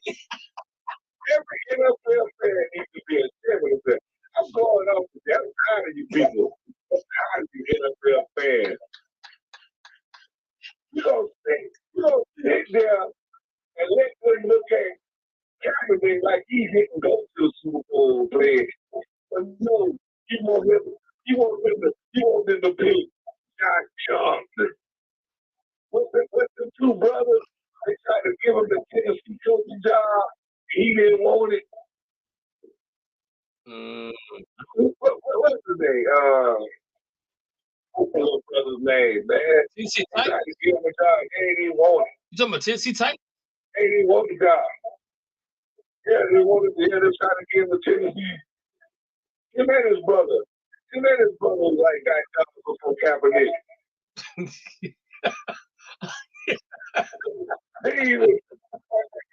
I'm like this. I'm campaigning for.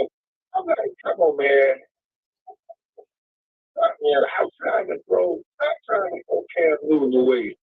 I believe he's like to put him in the right system. Let's put him in the right system. I just can't think of the quarterback now. I'm just mad. I can't think of his name. And he just put us, man. He just put Kaepernick under the bus. He went to the Super Bowl. Then he came back and went. He goes to the NFC Championship. Yeah. Seattle. Yeah, they lost to Seattle. That's what I said. I thought he was colorblind because he threw interceptions to the wrong players. They just played him like he was like a stone. Just played like he was a sucker or winning. I'm just tired of these fans, man. I'm just tired of these fans. And I ain't even going where you think I'm going with the kneeling and all that. I'm just saying, I can't say my friends just having this argument Saturday. I can't think of his name. I know it's too. Man, this could be a pick next week. My rant, my rage. Because it's the NFL and it's fan. Oh my And I got one more thing, man. Can you just take over the show? Go ahead, man. Do it. Hey, I'm sitting back here. What the heck is wrong with the Red TV? I mean, on YouTube, $500. He was doing fine at the Red TV. We had to pay $39 a month because we had it so long. Yeah, what happened? It was the Red TV was taking the price down. He said they wanted to charge us $500. I said we boycott. Yo, nobody gets Direct TV. I'm trying to figure out now. And one more thing. Go ahead, Dana. Go ahead. One more thing. And why they're making the Dolphins on Black Friday? Nobody watches no football. I hope if you come on about 9 o'clock, you might have something. Oh my God! I'm just saying, man. I'm just tired of all this crap going on in sports. With the Djokovic, the Joker. I'm like, come on, man. That's just my rant. That's my rant for this evening. So you said next week. Wait a minute. I have more stuff. Wait a minute, Dana. You said the Dolphins. Who the Dolphins play? The Jets on Black Friday. No, they played Jets. They played the Jets. Wait a minute. Black Friday is the 20. They played the Jets on Black Friday on Prime. And they put it on the worst one. At least put it on Fox or something. So we can watch it. They won't be buffering. Wait a minute. They got a game on 11/24. That's not Black Friday. Black Friday was the 25th, right? Oh, yeah, the 26th. Black Friday. Yeah, Black Friday, they won the game. Hey, I gotta put up this doggy little thing to beat my Braves. Wait a minute, Dana. They played on 11/24. That's They played on Black Friday. That's not Black Friday. Dana, wait a minute. Dana, they got 11/24 on the schedule. That's wrong. Thanksgiving is the 25th, right? Black Friday on the 23rd this year. When is it? On the 23rd. I don't have my calendar. Let me pull my calendar out here. Yeah, man, I was disappointed. That's why I know the date. Oh, wait. Oh my God! Let me look this up. November 2023 calendar. Oh.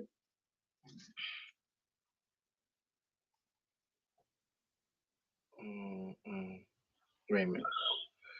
Oh my goodness. Wait. Wait a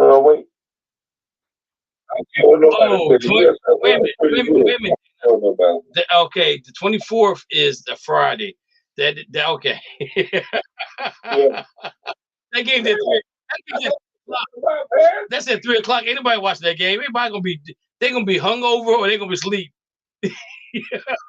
Oh my God! Oh my God! Just going out to fight. Oh my goodness! Oh my goodness! Nothing in the box. I swear. Oh my goodness! You got anything? Oh! And it is a football god. Thank you, football god, for putting the Buffalo Bills on Madden. On the cover of Madden. And it already started. Now the Madden for a dig. It already started. Yes. Oh my Yes. goodness. Oh man. Yes. Yo, man, Dana, I'm telling you, I'm loving this, man. Where is this? Where's this Dana been at? I was getting tired of you. I was getting tired of you telling me I was boring. Where's this Dana been? Where's this Dana been? Where's this Dana? This is the Dana I remember. When I come back, I will not be boring no more. Yo. Everybody step to your membership up. We'll be on Sirius Radio soon. Yeah. Yo, wait. Yo, I can't wait. You gotta tell me what you gotta tell me. You gotta tell me what your sister give you today. You gotta tell me what grade your sister give you. Nothing. Give me nothing. I gotta step my game up. We should retire for my regular job. Oh my God. Oh man. Don't worry about it. You coming too. You coming too, Lou. We ain't leaving nobody behind. That's part of the Just Us Sports. Oh my God. We ain't leaving nobody behind. In the zone sports, then in the zone. In the zone. Lord, Just Us Sports. Yo, you got me over here. Just Us Sports trying to take over. You got me sweating. You got me over here sweating this. All right, so let's move on, guys. Hey, Lou, I know I didn't get a chance to come on your show Saturday because I was at a funeral. My cousin had passed away, but you said you were doing something special. So, do you want to tell us what you did special on your show? Because I didn't get. Okay, well, go ahead. Some of you already know, but I thought you knew anything. I recently celebrated an anniversary, my 10th year in the world of podcasting. Okay. I kind of thought that was. Yeah, I kind of thought that was what it was, and I really was trying to get on there, but I was hanging out with the family. Right, I know. I'm just sorry for your loss. Thank you, man. Thank you, because it was definitely unexpected. Yeah. So. Now, this feedback is for you and for you all that. This feedback, before I went to the internet world. So I started laughing at Saturday. Yeah. On the show, Lou. Yeah. Right. Oh my goodness. Come on at 5:30. Oh my goodness, Dana, you had me in a blast. Okay. So, speaking of gambling,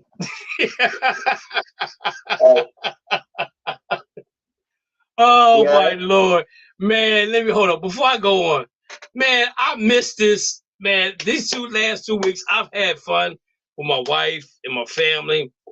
But man, getting back doing this right here, this is what I love, man. Oh my goodness. Who needs crack when you got sports like this? This gives you a high that you never can ever feel ever, man. I'm telling you, talking sports is, I'm telling you, I love this, man. I love this. This is it. I don't care if I'm right, if I'm wrong, but I'm just loving. I'm loving what's going on right now. I'm telling you right now, baby, this is what it's all about. This is what it's all about. But anyway, hopefully we got 2 more people we're bringing on to the network. I got to sit down and talk to them. I've been really busy with vacation and stuff like that, so I'm trying to get them on. I'm gonna get Smitty Smith on and Chris on again. The 2 guys coming along. I think Tamara's still working on something right now, and man down in my man in New Orleans, Wallace. I think they're still tweaking some things too. So we got some stuff coming along that's going to help us carry this thing to the next, carry this into 2024 as well. But man, I'm loving this, man. Oh my goodness, this is so much fun right now. I'm telling you, I am tired. I'm not tired from just being tired, but I'm gonna sleep good tonight because I had some laughs today. Ooh, Dana, you got me. Oh my Lord, my insides is all upside down. I'm telling you, all I'm trying to do is get Dak Prescott. And ladies and gentlemen, if you don't realize this, Dana hates the Dallas Cowboys. But he's trying to protect. And I hate the Cowboys. He hates the Cowboys. But he's trying to protect. I hate the Cowboys. He's trying to protect. You got on my nerves today. Yo, I don't care too much for me either, man. I don't care. Him. You got on my nerves. Now I'm gonna say this: JJ Redick was the person I really didn't like at first, but now listen to him. I'm starting to warm up to him a little bit more. But Dan Orlovsky, I can't deal with him, man. He was not a good quarterback in the NFL, and sometimes JJ Redick straight, man. That's every time Stephen A. Smith go off on Kawhi, he just won't down to him. I said he never had a phone in this position. Yeah, that was tight. That was tight. But I'm gonna say this though. From a fan point of view, I think Stephen A. was right. From a sports analyst and as a reporter, you got to do your job. And sometimes they don't like that when you poke the bear. You know what I'm saying? But again, you got a guy who, and now, in my opinion, Kawhi Leonard's not a Hall of Famer. He's not a Hall of Famer. Right. No, he's not. I mean, be the Warriors by himself. He's not a Hall of Famer. I'm sorry. Kawhi's not a Hall of Famer, in my opinion. Not.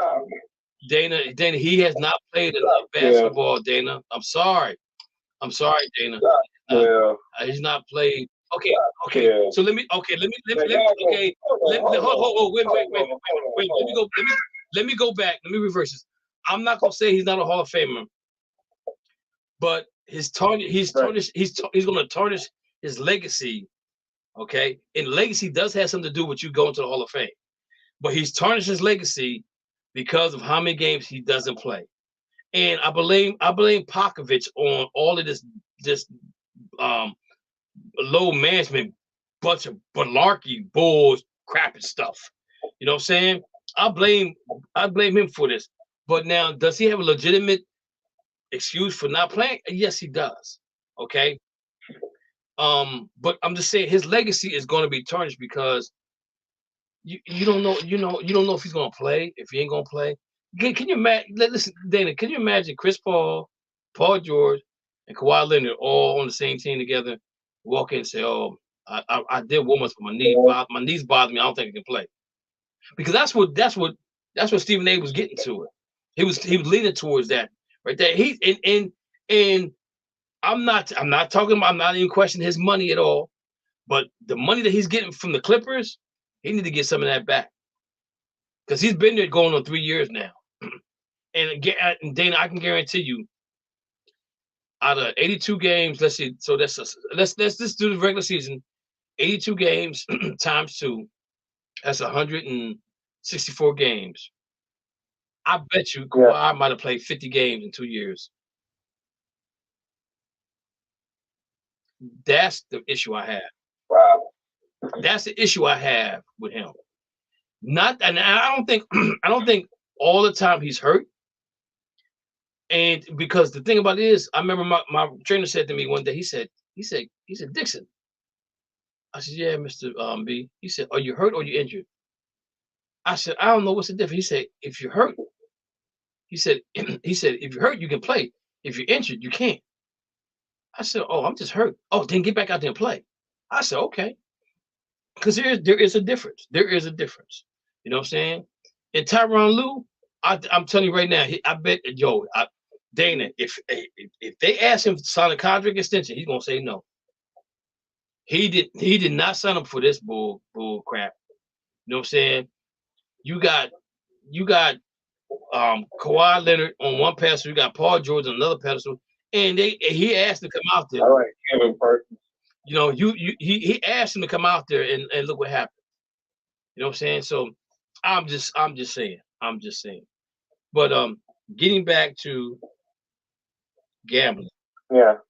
NFL players lost $8 million in gambling last year. We're talking about some of the richest people in the world. We're talking about some of the richest guys on the planet. $8 million, guys.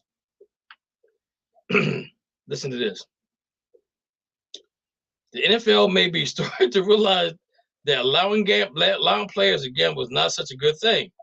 The NFL recently suspended 5 players, including the 4 Detroit Lions, from their sports betting activities. An Indianapolis Colts player was investigated for his persuasive sports betting. But nothing may be worse than one story that has just received attention this week.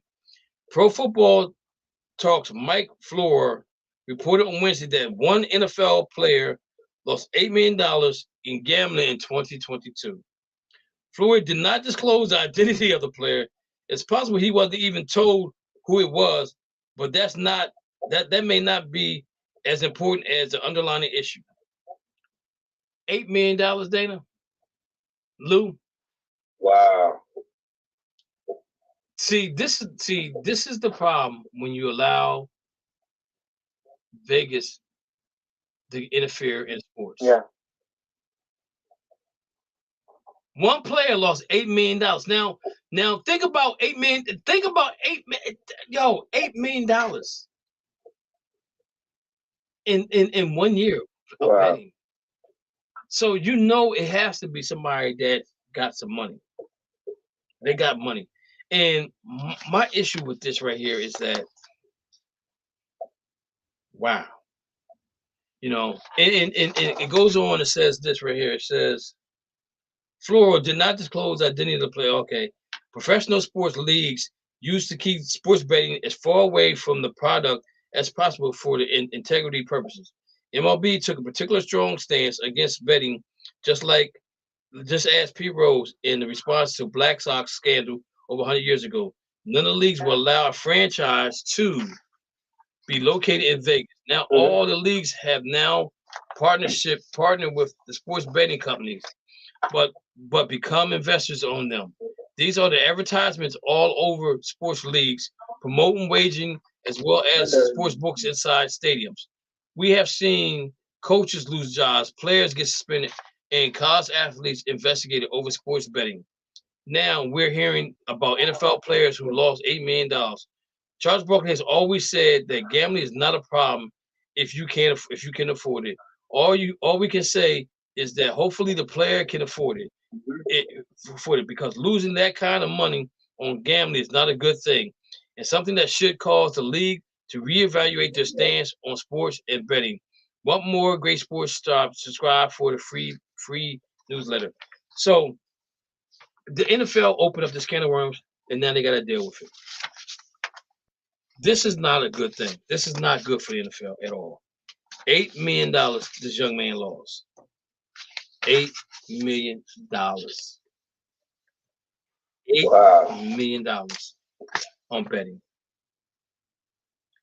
That is horrific.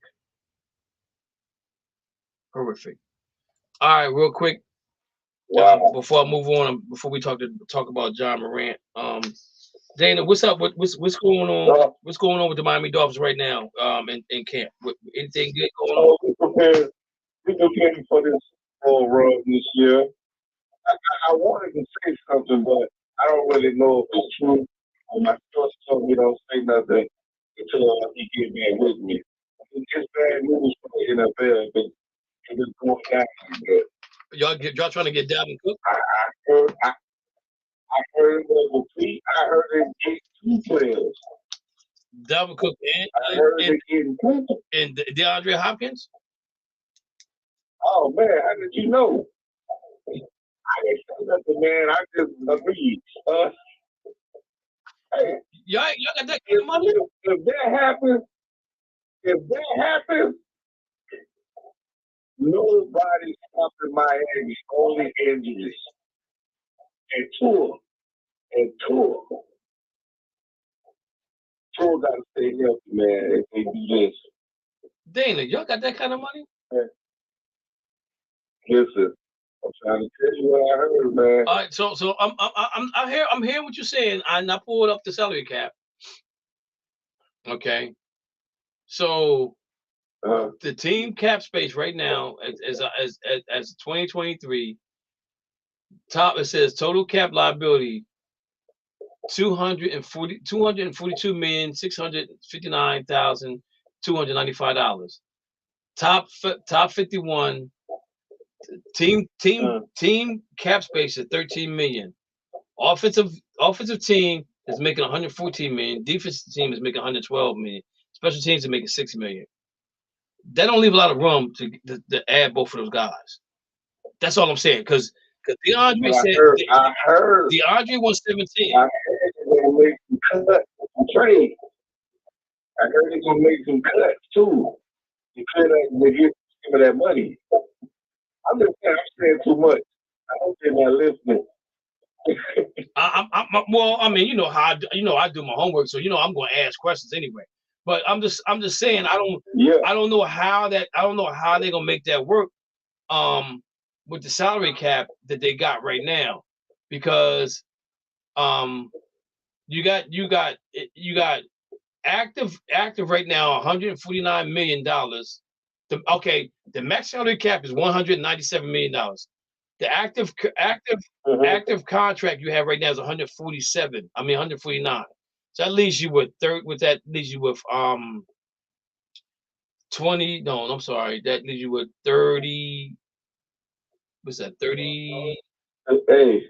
30 million. Stephen Ross is a smooth businessman. I'm not saying he's not. I'm just saying that leaves you with 30. And you got injury reserve. You got players that's injured, 20 million. You got dead cap of 24 million. Total cap is 195. Cap space is 2 million. You have $2,119.94. You have $2,019,904 left over. 2 million. That's what I said. That 2 million. So I don't see how y'all can get both of them. I'm just saying. I'm just saying. I'm just saying. I mean, I'm not saying it can't happen. I'm not saying it won't happen. I'm just saying I want to see it happen, because that's a lot of bread. That's a lot of bread that they're trying to give up. But anyways, John Morant, you my dude, okay? We tighter than fish grease on a hot summer day when you're frying fish, right? I like watching you play. You make me feel like the game has not passed me by. You play the game as hard as you can play it when you're on the court. You give it all. You give it all you got while you're on the court. You can be, or should be, or won't be the face of the NBA if you keep doing the thing you're doing. I love John Morant, but then I'm gonna say this: 25 games wasn't enough. And I'm gonna tell you. What? Wait, hear me out. And I'm gonna tell you why I don't think 25 games is enough. Because that team wins without John Morant. Remember when he was hurt? They won like 11 in a row. Then he got hurt again. They won some more in a row. And so I'm telling you, there's players on that team that's questioning, do they really want to keep John Morant? And now that they got Marcus Smart too, a defensive stopper on that team, if they have a winning record after 25 games, he comes back and the chemistry's off, something's not going to be right. Something's not going to be right. Do I think John Morant learned his lesson? I want to say he did, Dana. I want to believe that he did learn his lesson, right? But you had a toy gun, and you already had a conversation with the commissioner about this. The commissioner was pretty nice about it. But Dana, what you're finding out though is that you have other players in the league that felt like that suspension wasn't good enough. They should have got more games. Because John Morant has kids look up to him. His jersey was third or fourth selling jersey. Went to Murray State and went to Little Murray State, and he went to show it off. He was raised in the church with his grandmom. He got both his parents. I mean, I don't think he probably is missing the white picket fence, which he probably bought his parents now. But what I'm hearing is the mom is the issue, number one, and the dad doesn't know how to tell him no.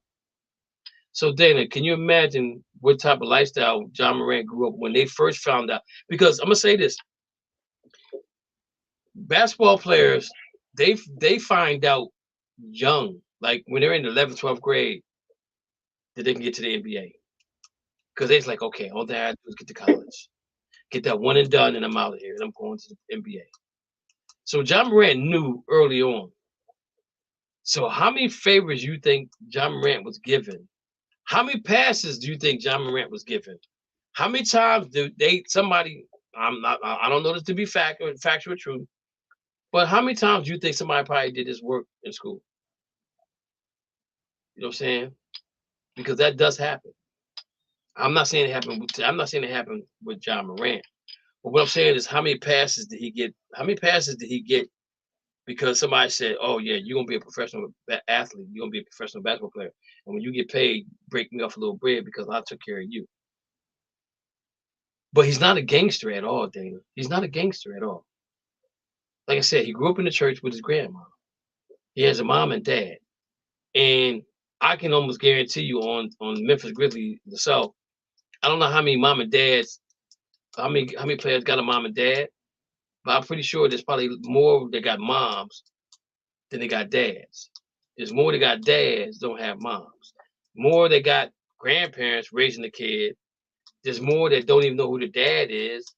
You know what I'm saying? Things of that nature that goes on with some of these players in the NBA. If you really dig down deep into the history of how these guys got to where they got to. But the NBA is trying to make John Morant the next LeBron James as far as being the ambassador of the NBA. I think he hurt himself by doing this. Even though Nike and everybody kept with him and gave him, they give him his flowers while he's around right now. And I'm gonna say this too, Dana. I had a friend, a very close friend of mine. I would go sit on his porch and just chill. We would sit and talk, drink a beer, have a sniffer or two, sit there and talk. You know what I'm saying? He smoked a cigarette. I'd sit there and talk. I'm in my uniform because I'm getting off from work, so I'm just chilling and relaxing. Then one day I get somebody pulled my coat tail. They said, "Yo, your boy's selling drugs out of his house." I was like, "What?" They're like, "Yeah." So I go confront him. I said, "Yo, man, you selling drugs?" He said, "Yeah, man, it's my side hustle, man. You ain't got nothing to worry about because you don't do no drugs." I said, "Nah, man, it's not about me not worried about it. I said, worried about me being in the company of you while you're doing what you're doing. And if you have stuff in your house, and I'm sitting on your porch, they're gonna associate me with what you're doing, and I can't do that. So I have to break our friendship off." I said, "I hope you respect that," and he respected that. And now he's a minister now. You know what I'm saying? He's a minister now. But I think that's what John Morant's problem is, that he has friends that he can't cut off. He reminds me. I'm saying he reminds me of Allen Iverson 2.0. You know what I'm saying? You owe your friends because Allen Iverson, they made sure that he got to school on time. They made sure nobody messed with him. They made sure that if somebody said something wrong to him, they was their handlers for Iverson. You know what I'm saying? But in return, he broke him off a little bread. I'm not saying the same thing happened with John Morant, but my thing with John Morant is that he should have got more than 25 games. He should have got at least 40 games. And then you would see the real identity of the Grizzlies. And the Grizzlies can sit back and say, you know what? Do we really need John Morant on this team? Because you won without him. You won with him and you won without him. So really, do you need him? Because now you got players on the team who question questioning his integrity, questioning his loyalty to the team. He did go out and say, "I apologize for what I did. If I hurt anybody, if I made mistakes to my fans, I apologize." But didn't he just say that like a month ago? And even though it was a toy gun, it was wrong. Now, some people will say, well, he's 23 years old. I can't relate, Dana, because at 23 years old, I was carrying a rifle. I was fighting a war. I was in Iraq. I was, I was in the military. So I was a different 23-year-old. You know what I'm saying? So I can't relate to what he's going through, but maybe you can relate to it. You know what I'm saying? But at the same token, though, I never played with guns. you at 23 years old. Yeah, my biography. But the thing about it is that at 23 years old and you're a professional athlete, you got to grow up fast. You surround yourself by people. LeBron James is the perfect. He has the clay that molded that other players need to emulate when they get to the NFL and then when they get to pro sports. Period. Emulate what LeBron did. The group of dudes that he sent them to college and get educated them. You know, he said, I'm not gonna give you no money. I'm gonna send you to college so you can get educated. So you'll be educated way longer than you'll have money. Because if you're educated, now you know how to spend your money, you know how to work your money. You know what I'm saying? So he did the perfect. It was perfect. LeBron James, perfect. You know what I'm saying? You don't hear nothing about LeBron James outside of basketball. You don't see him, you don't hear nothing about him cheating on his wife or anything like that. Not saying he don't do it, but you know, it is what it is. But it don't come out. You know what I'm saying? And with these professional athletes coming in the league now, if they just look at how LeBron did his thing and where LeBron is now, you want to emulate that financially wise, because nobody ever gonna be a LeBron James. You know, there's only one LeBron James, but you can emulate the financial stuff that he's doing now to make yourself have generational wealth, where you're talking about 8, 9, 10 generations from now. You're saying they don't even know you. That's how far your generation's gone. But they know that there's a check in the bank for you for $1 million for you to get for you go get an education, for you to go to college and become educated, all because John Morant put that money aside for you. You know what I'm saying? But the thing about it is, John, come on, bro. I know some people may disagree with me on the 25 games, but what I'm trying to say is that I don't know if 25 games is enough for him to understand the severity of what he's doing to himself, what he's doing to his family, what he's doing to his fans, what he's doing to the NBA.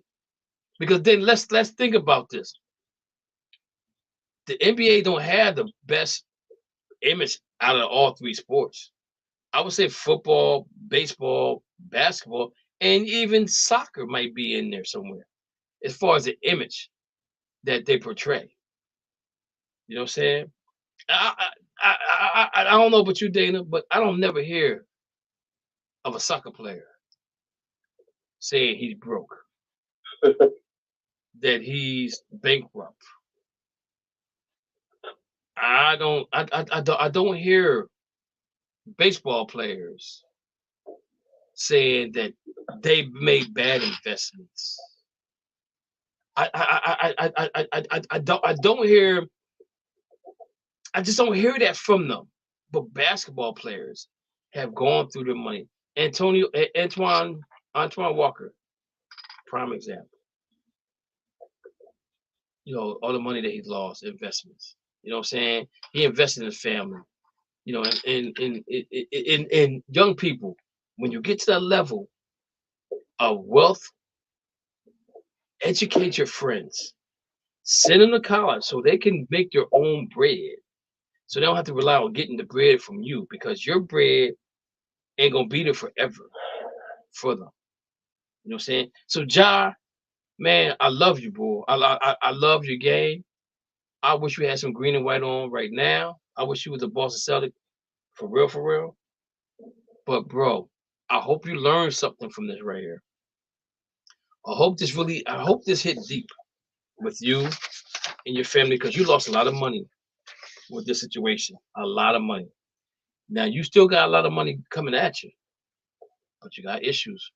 Let's correct those issues. And then, from what I'm hearing, he has to go to certain things. He has to get to certain classes, certain levels, in order to regain his availability for the NBA going forward. So that means he got to go to some classes for this, go some classes for that. And I'm okay with all of that because I hope it makes him stop and listen. He's not even allowed to go to the facility and play basketball. And Dana, let's just say that they get off to a rocky start. And because of 25 games, they missed the play-in. The players gonna look at him and say, yo, for real, dude? Was it really worth it to have a fake gun, knowing that you already talked to the commissioner about guns before? Was it really that important? Was it that funny? Was that you messing with my career now? You messing with my finances, and now because of that, I can't get what I deserve to get because you're messing with my finances. You know what I'm saying? So it's like throwing a pebble in the water, in the ripples that it makes. It affects everybody around you. So, Ja, I'm gonna say this to you, bro. You got your 25 games, right? You can't be at the facility. You got certain steps that you gotta do.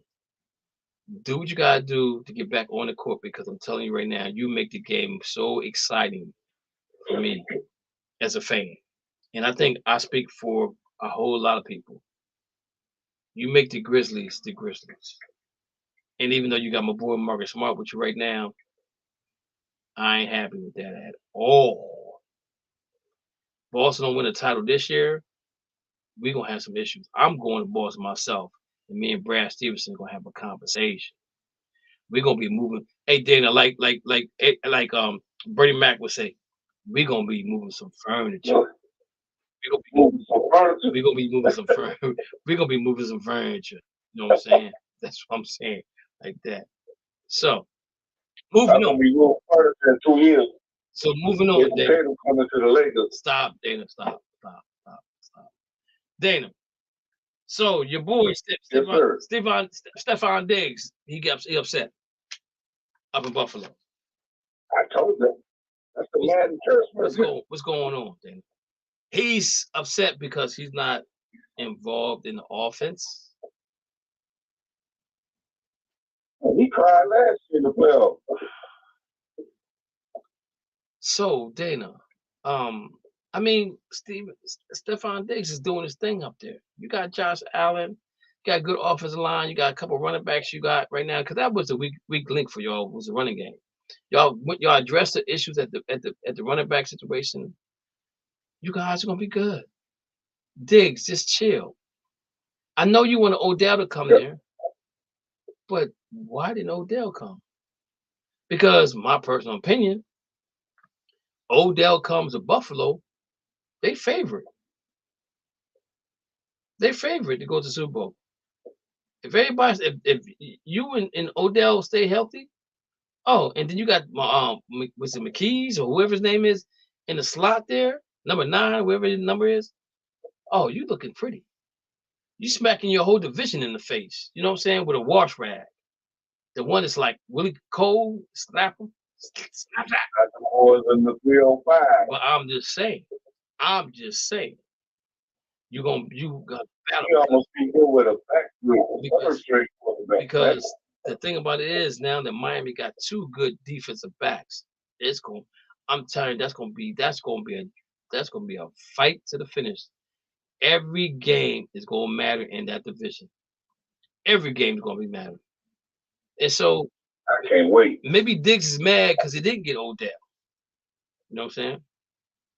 And he's gonna be really pissed if my man Hopkins go to New England, which I keep hearing, but I just think he's gonna be a Brown when it's all said and done with, because he want to hook up with his homeboy in Cleveland, the dog pound. He want to hook up with them. That's what I think. You know what I'm saying? Cleveland been quiet. They ain't said nothing. So we're gonna find out what's going on with that situation. But Stefon Diggs, he ain't happy. So Josh Allen, you need to go ahead and make him happy. Because if you don't make him happy, he gonna say, I want to leave.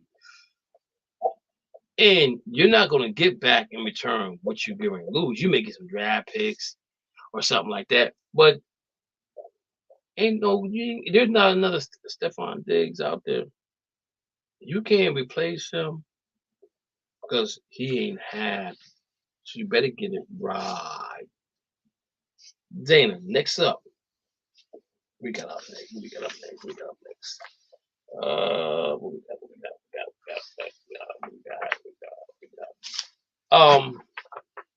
Dana, is you gonna sign Teddy Bridgewater back to your club? Or is he gonna be out there this thing? No, Because he is not the backup. Because it says here Bridgewater battled injuries and started only 2 games in 2022 while backing up Tua on the Miami Dolphins. He finished the year with 4 touchdowns, 4 interceptions, and 79 pass attempts for the 30-year-old. Wow, he's 30 years old. The third quarterback moved to the backup. Wow, he's 30 years old. I didn't know that. I just saw that. So Okay, Bridgewater? yeah, I was just it's something about certain players that still haven't been. Somebody ain't nobody signed certain players. If you guys don't know it or not, I think that Damian Lillard will be on his way out of Portland really soon. His destination, he wants it to be Miami. The problem is that Miami don't have the ammo to give Portland what they want back. So you got Miami. You have Philadelphia. You have who else was out there? There was another team out there that they were talking about. Oh, excuse me, ladies and gentlemen. I'm working 10-hour days today, and I gotta get up early in the morning. Another team, Dana. Dane was looking at Brooklyn Nets. He was looking at the Brooklyn. It was Brooklyn. Miami. It was. But the thing about it is with Miami, they don't have enough to give up. So anybody out there that's listening to the show, if you're on your computer, I need you to go to the trade. It's called NBA Trade Machine. Okay, I need you to go to the NBA Trade Machine. And they just want him to go to any contender so he can get a chance to see. And I'm rightly so. He deserved the opportunity to go somewhere and try to win the title. So he's with Portland. Let's pull up Portland real quick. Okay. Dame has listen to this, Dana. 4 years and $45 million. So you divide 4 into 45. That's about what 11 mil a year, or something like that. Yep. Okay. So he got 45 mil. So we're gonna add the Miami Heat to this. So Damian Lillard at 45. And let's say you're gonna give up I'm gonna tell you what the problem is.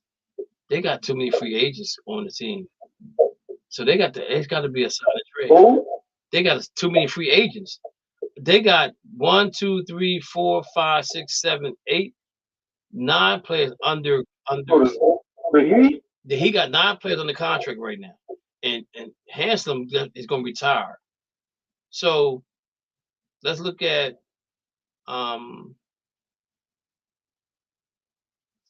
they might need a third team.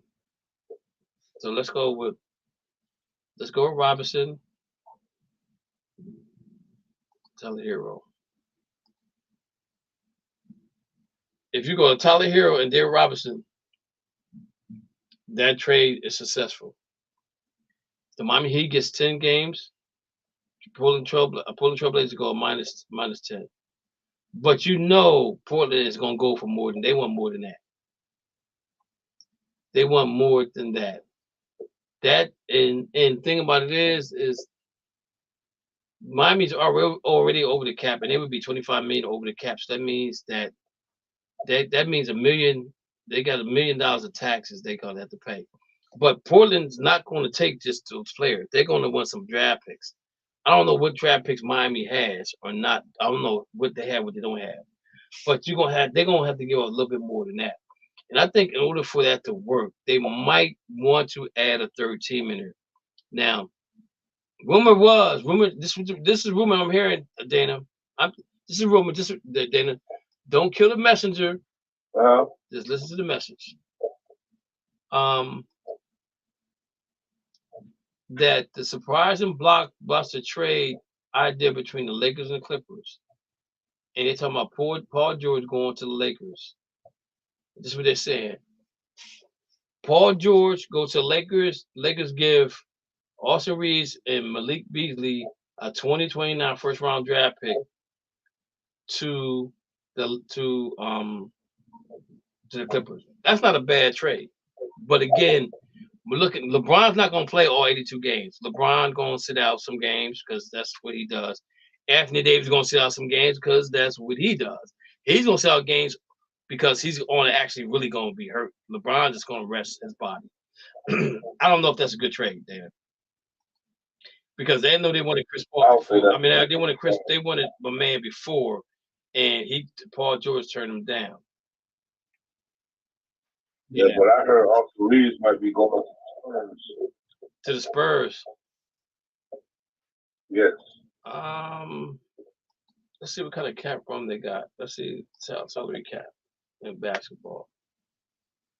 Okay, so Houston's number one. Pacers, Spurs. Ooh, Spurs got some money. Ooh, low. Dana. Spurs got some money.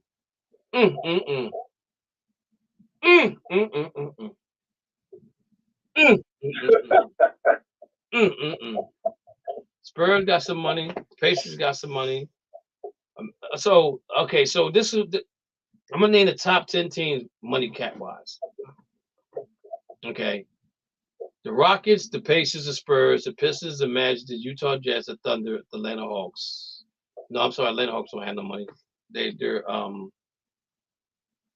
the negative right now. Oh my goodness.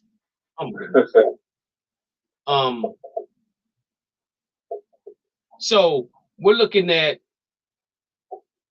Utah, Orlando, the Pistons, Spurs, Pacers, and Rockets. If he were to go to Spurs, I would be really shocked to see that happen. Because I think he like playing with the Lakers. I just don't see him going nowhere else. I think he'll stick and stay if he could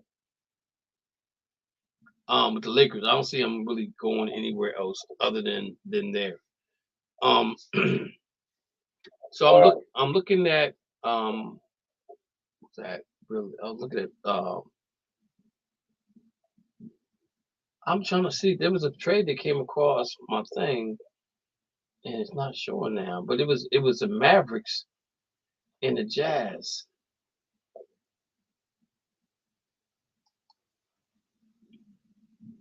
I can't find it now, Dana. Doggone. I cannot find it. Okay, so here we go, Dana. Here we go. The NBA team updated salary cap entering 2023 free agency after the NBA draft. With the 2023 NBA draft and a couple other blockbuster trades in the book, we now have a better idea of how much salary cap space each team will be heading into the free agency. Houston Rockets will lead all teams with a whopping 59.8 million in practical cap space, while the San Antonio Spurs, Indiana Pacers, and Utah Jazz could all carve out enough space for big move as well. So Houston got 58, Jazz got 43, San Antonio got 37, Pacers got 32, Detroit had 27, Orlando had 17, Oklahoma City had 16. Oklahoma City, whatever Oklahoma does, whatever Oklahoma adds, Dana, they're going to be a better team. They're going to be a much better team. I think the Pacers, if the dude from Duke can stay healthy, I think they're a good team. Houston still got some rebuilding to do. Utah still got some rebuilding to do. Spurs and got some. But if you're telling me that Austin Reeves is going to Spurs, because he getting ready to get big money. That's a blow to the Lakers, big blow. Alonzo Ball could miss the 2023 season, Dana, because of the basketball sneakers, because of the basketball sneaker that he wore, messing up his knee. So here's what the article says. Alonzo Ball knee expected to miss the 23-22 season, 23-24 season. Alonzo Ball continues to recover from the left knee injury suffered in 2022. The Chicago Bulls plan not to have guard Alonzo Ball in the lineup for the entire 23-24 season. Executive Vice President of Basketball Operations Arstis Carnavasius said Thursday, "Everything is going well. Going into the offseason, I think our expectation is that he's not coming back for next season and he's going to continue his recovery. If he comes back, it would be a great, but we just going to treat this offseason and getting ready for the season that he's not going to be back." Thursday, the Bulls had no plans to waive Ball, who signed a 4-year, $80 million deal with the Chicago Bulls in 2021 before the season. I hope eventually we're going to see him on the basketball court, but I don't think he's going to be back. He'll be back this year. Ball has been out of the lineup because of a battling left knee injury that kept him out of the lineup since January 2022. Dana, I don't know if this guy's going to ever play basketball again. I'm gonna be perfectly honest. Ball? Yes, because of that knee situation. That's not really good. I was gonna say. Hornets? Yes, he did. He made $6 million off that team. $6 million. $6 billion? $6 billion. 6 B as in boy, billion. Wow. Dana, the 5 biggest Los Angeles Lakers questions right now are: will the Lakers lose Reeves and Roy? Hachimura. Y'all gotta be able to keep one of those two guys, Dana. It's simple as that. Y'all have to be able to keep one of those two guys, because if you don't, it's gonna be a long season for y'all. Long season. So I say keep Reeves. So I think that if Portland can get, oh my god, man, I'm so sorry for this. It's thunder and lightning here in Harrisburg, Pennsylvania, and that kind of make people sleepy. But again, I've been working 10-hour days. I've been getting up at 6 o'clock in the morning. I'm not going to bed till like late, and I'm still up. This first time I did my show in over a month, so let me get back into it. Dana got my energy, had my energy all up here now, and we're really talking some sports. But I don't know. Man, I'm bringing it down. My God. I don't know, Dana. I really don't know.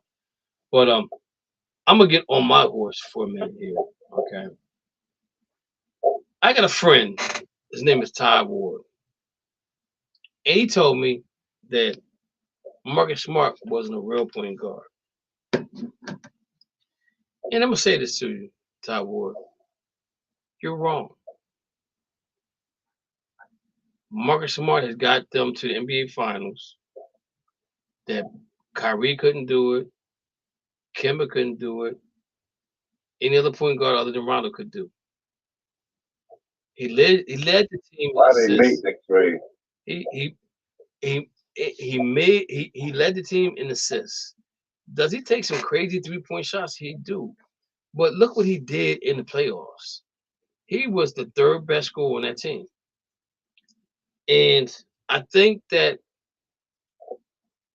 Brad Stevenson had no other choice but to trade him for the Kristaps Porzingis trade.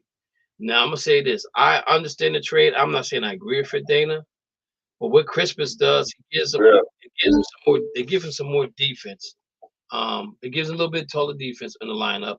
They can bring Al Horford off the bench. They can bring Al Horford off the bench with him. And if they were to start Williams and Porzingis, now you got the inside-outside game because Porzingis can shoot the three. Okay, he can dribble. He can dribble drive too. His whole thing is he got to stay healthy. I totally agree. I agree with the trade. I'm not saying I like it. I agree with it. Because Marcus Smart was my man. He was my dude. It was him, then it was Jalen. You know what I'm saying? Now Jalen got to be the man. But I get it. I don't agree with it. You know what I'm saying? I really don't agree with it. About what's going on with him. I think we got Lou back on the line. Lou, are you there? Yeah. Okay. Yes. Okay. And I hate to say this is a bump. Always injured. He didn't do anything for the Knicks. So, Watson, he's doing it right now, people. Well, I'm gonna say this, Lou. Though, again, I'm explaining this to you in a way is that Porzingis is gonna make everything easier for everybody else on the floor. Like everybody else gonna make everything easy for Porzingis. When Porzingis was with the Knicks, he didn't have anything else with him, so it looked like Porzingis didn't know what he was doing. And I think that's the biggest issue that we as fans we don't realize that when it comes to basketball, it takes all 5 players to make that thing work in sequence. Oh yeah. But the thing about it is, if you got 1 or 2 players that make everybody else, like I said about Joker makes everybody look better. Murray, he makes everything easy for everybody else. When you got players like that on your team, then you can step up and you can show your true talent. I'm gonna give you an old scenario. Boston Celtics traded Cedric Maxwell for Bill Walton. Bill Walton was playing every other. Bill Walton was if you look up, if they had load management back in the day that Bill Walton played, his picture was right there. Bill Walton told the San Diego Clippers, he said, "Yo, I'm only gonna play 2 games a week. My feet are just that bad." He comes to Boston, gets 6 man, and plays every game. So motivation of being able to win, to play for a title was number 1. Number 2, what he did do was he made everybody around them better and easier to play because of the talent that he brings to the court. That's what Porzingis is going to do for the Celtics. Again, I'm not happy about the trade, but I understand. Because now Porzingis is my biggest issue with the Celtics was Robert Williams is only good for blocking shots and dunking. He don't have no tweener. He shoots free throws well, but he don't have no jump shot. When you set the pick and roll, excuse me, when you do a pick and roll with Robert Williams, the defender's going to be off of him because he's not going to shoot the ball. That's why they got rid of Perkins, because Perkins would do the same thing with the elbow. He wouldn't shoot the ball. Shoot the ball at least 1 or 2 times to make the defense come out and play defense. And then when they come, then you can maybe drive by them or do whatever you got to do. But there was never a factor in what he does. So I think with Porzingis, he brings that factor in that he can shoot the 3, he can dribble, drive, and dish or whatever. So that opens it up for everybody else to do what everybody needs to do. If he opens up and they double team him, then somebody's open for the 3, which I don't understand. I don't understand the philosophy behind that, Dana and Lou. Is why would you double a 2 when you double the 2, then you got somebody open for the 3. You just let him get the 2, and make sure you get more 3s than they do. You know what I'm saying? That's where I'll go with that. And also, I'm gonna say this too: get the what out of the way with the zone. Miami need to stop the zone. You got Dana. We got the best professional athletes in basketball plays for the NBA, the National Basketball Association, and the United States of America. Do you agree with me on that? Yes, sir. Okay. So why, for Plug Nickel, won't you tell your friend to block for Preach, because he ain't blocking for Plug Nickel? I had to put that in there because that's off of We Are Titans. I just had to throw that in there. But the thing about it is that why are you playing zone in the NBA? I don't like it. It's not that it's not that it hurts the Celtics to play the zone because it's the Celtics' job to figure out how to beat the zone. And they did it for 3 games straight, and they couldn't do it the last game. But get away from that zone because this is the NBA. You're the best players in the world. Play man to man, switch off or fight through the pick, whatever. But get away from that man to man zone because that's not what basketball is about at that level. I don't agree with it. I don't like it. I don't like it at all. Then to get with it. And if you watch Denver, how Denver did that, they made Joker slide up into that foul free throw line. He gets above the free throw line, and he was disciplined with it. He would dribble, drive, and shoot, or he dribble, drive, and pass to somebody open for a 3. That's how you do that. But Boston didn't have nobody. They had Marcus Smart doing it, which is not. He's not as big. You know what I'm saying? So he can only do what he can do and pass it out to whoever's open. Now you got to make the 3-point shot. You got to make the open shot. So I just want to get rid of that. I just want to get rid of that zone. But Lou, getting back to you, Lou, you're a Jets fan, and we talked about the Jets earlier, and you're a Cowboy fan. What news are you hearing in Cowboys training camp right now? When it comes to the running back with Pollard, is he going to be back ready for the season to start, or are they looking to maybe kick Dalvin Cook's tires to see if he would come to be a Dallas Cowboy, or you got Kareem Hunt still out there? I don't know Pollard. You know, I know Pollard. You know, he stepped up last year and made the team look more legit. So if it was up to me, I would stick with Tony Pollard. Now, so is he healthy enough to play right now? That's the question. Is he gonna start? Is he gonna start the season as a starter? I think he would. You know, I mean, he was. Wasn't serious. I think he should be ready to go back to start the season. He'll miss a week in training camp, but I think he'll be ready. Okay. As far as the Browns is concerned, they're really quiet in camp right now, not doing a lot. The Rams picked up a wide receiver. They signed Cam Newton. They signed Cam Akers, and they brought back Sonny Michel back to the team. I like that move. I just need them to solidify their offensive line, and we should be good. I think we should be competitive in that division again. I don't see why we can't be second behind San Francisco. I think Seattle played above their head last year. I think we're going to see what Seattle look like this year for real, because people are going to game plan for the quarterback they have up there. So I don't see them being as good as they were last year, this year coming up. Seattle? Yeah, Seattle. I think people are going to have their number. They got weapons now, man. Yeah, but I'm just saying though, with your quarterback up there, what's his name? Geno Smith. Geno? Yeah, I think he played above his head. And I think the reason why they did it, I think a lot of people took Seattle lightly because Russell Wilson wasn't there. But I don't know if Seattle is really that good as a team. I really don't. I think now that everybody's seen them play up there, I think they may have pinpointed the things that they can do against that team that's going to help them to beat that team in the long run. In basketball, Bradley Beal is a Phoenix Sun. I want to know who's going to play defense on this team. Kevin play a little bit of defense, but Booker ain't gonna play no defense at all.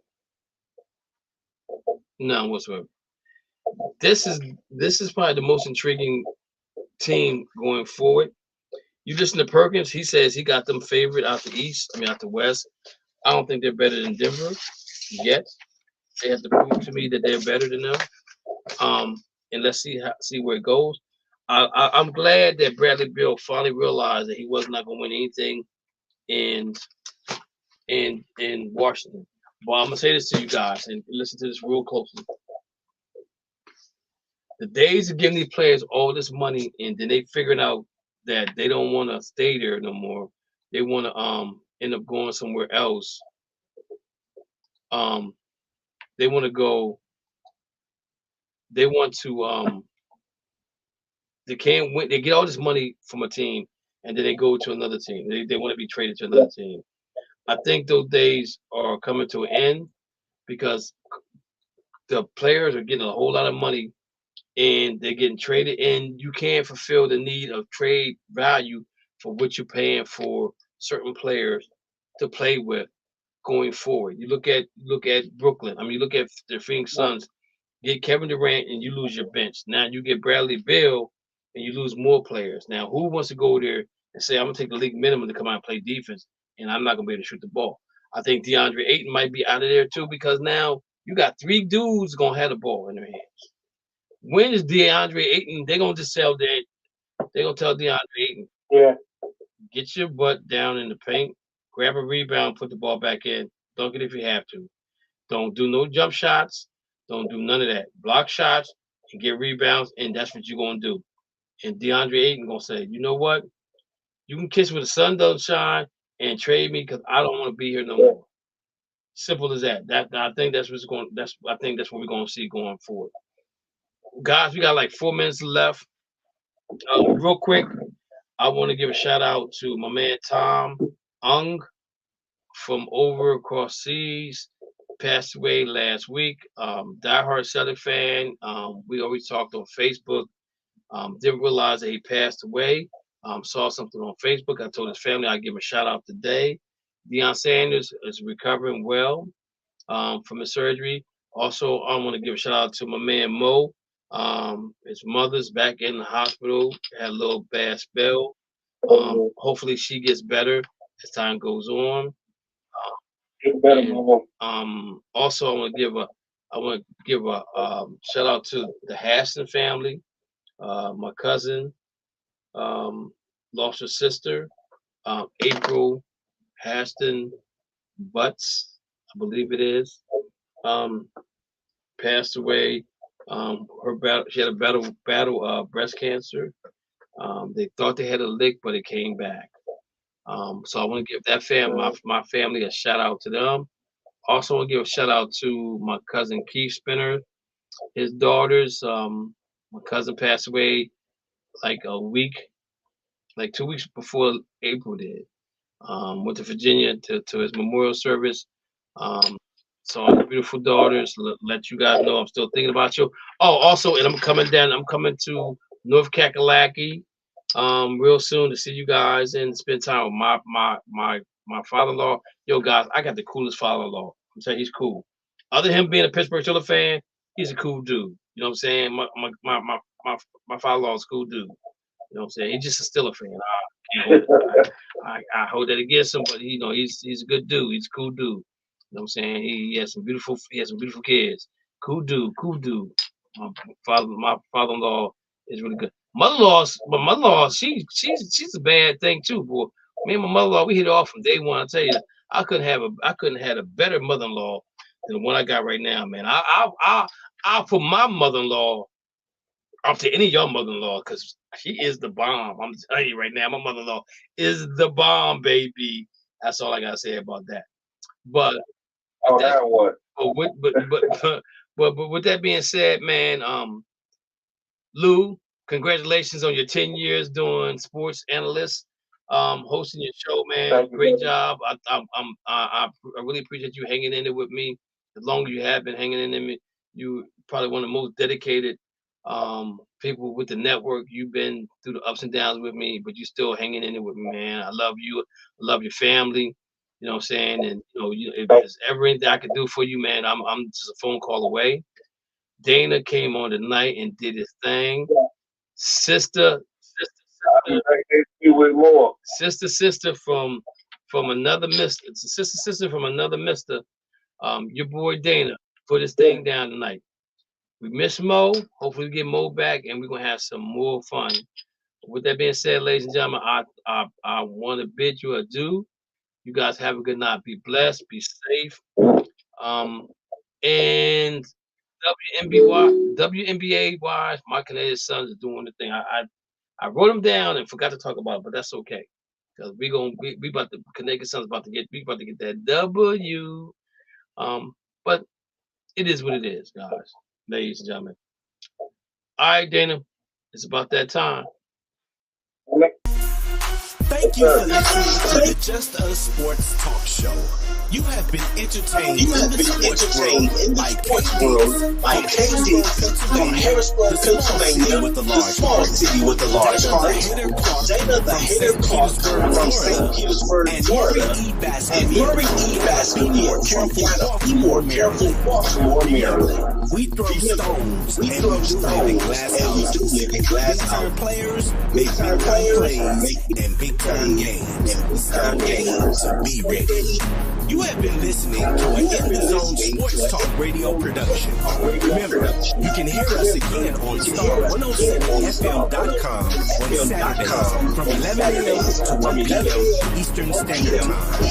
Be sure to download the Try99 TV app on any smart device and subscribe to In the Zone Sports Talk Television. The cost is $4.95. Thank you in advance for your support.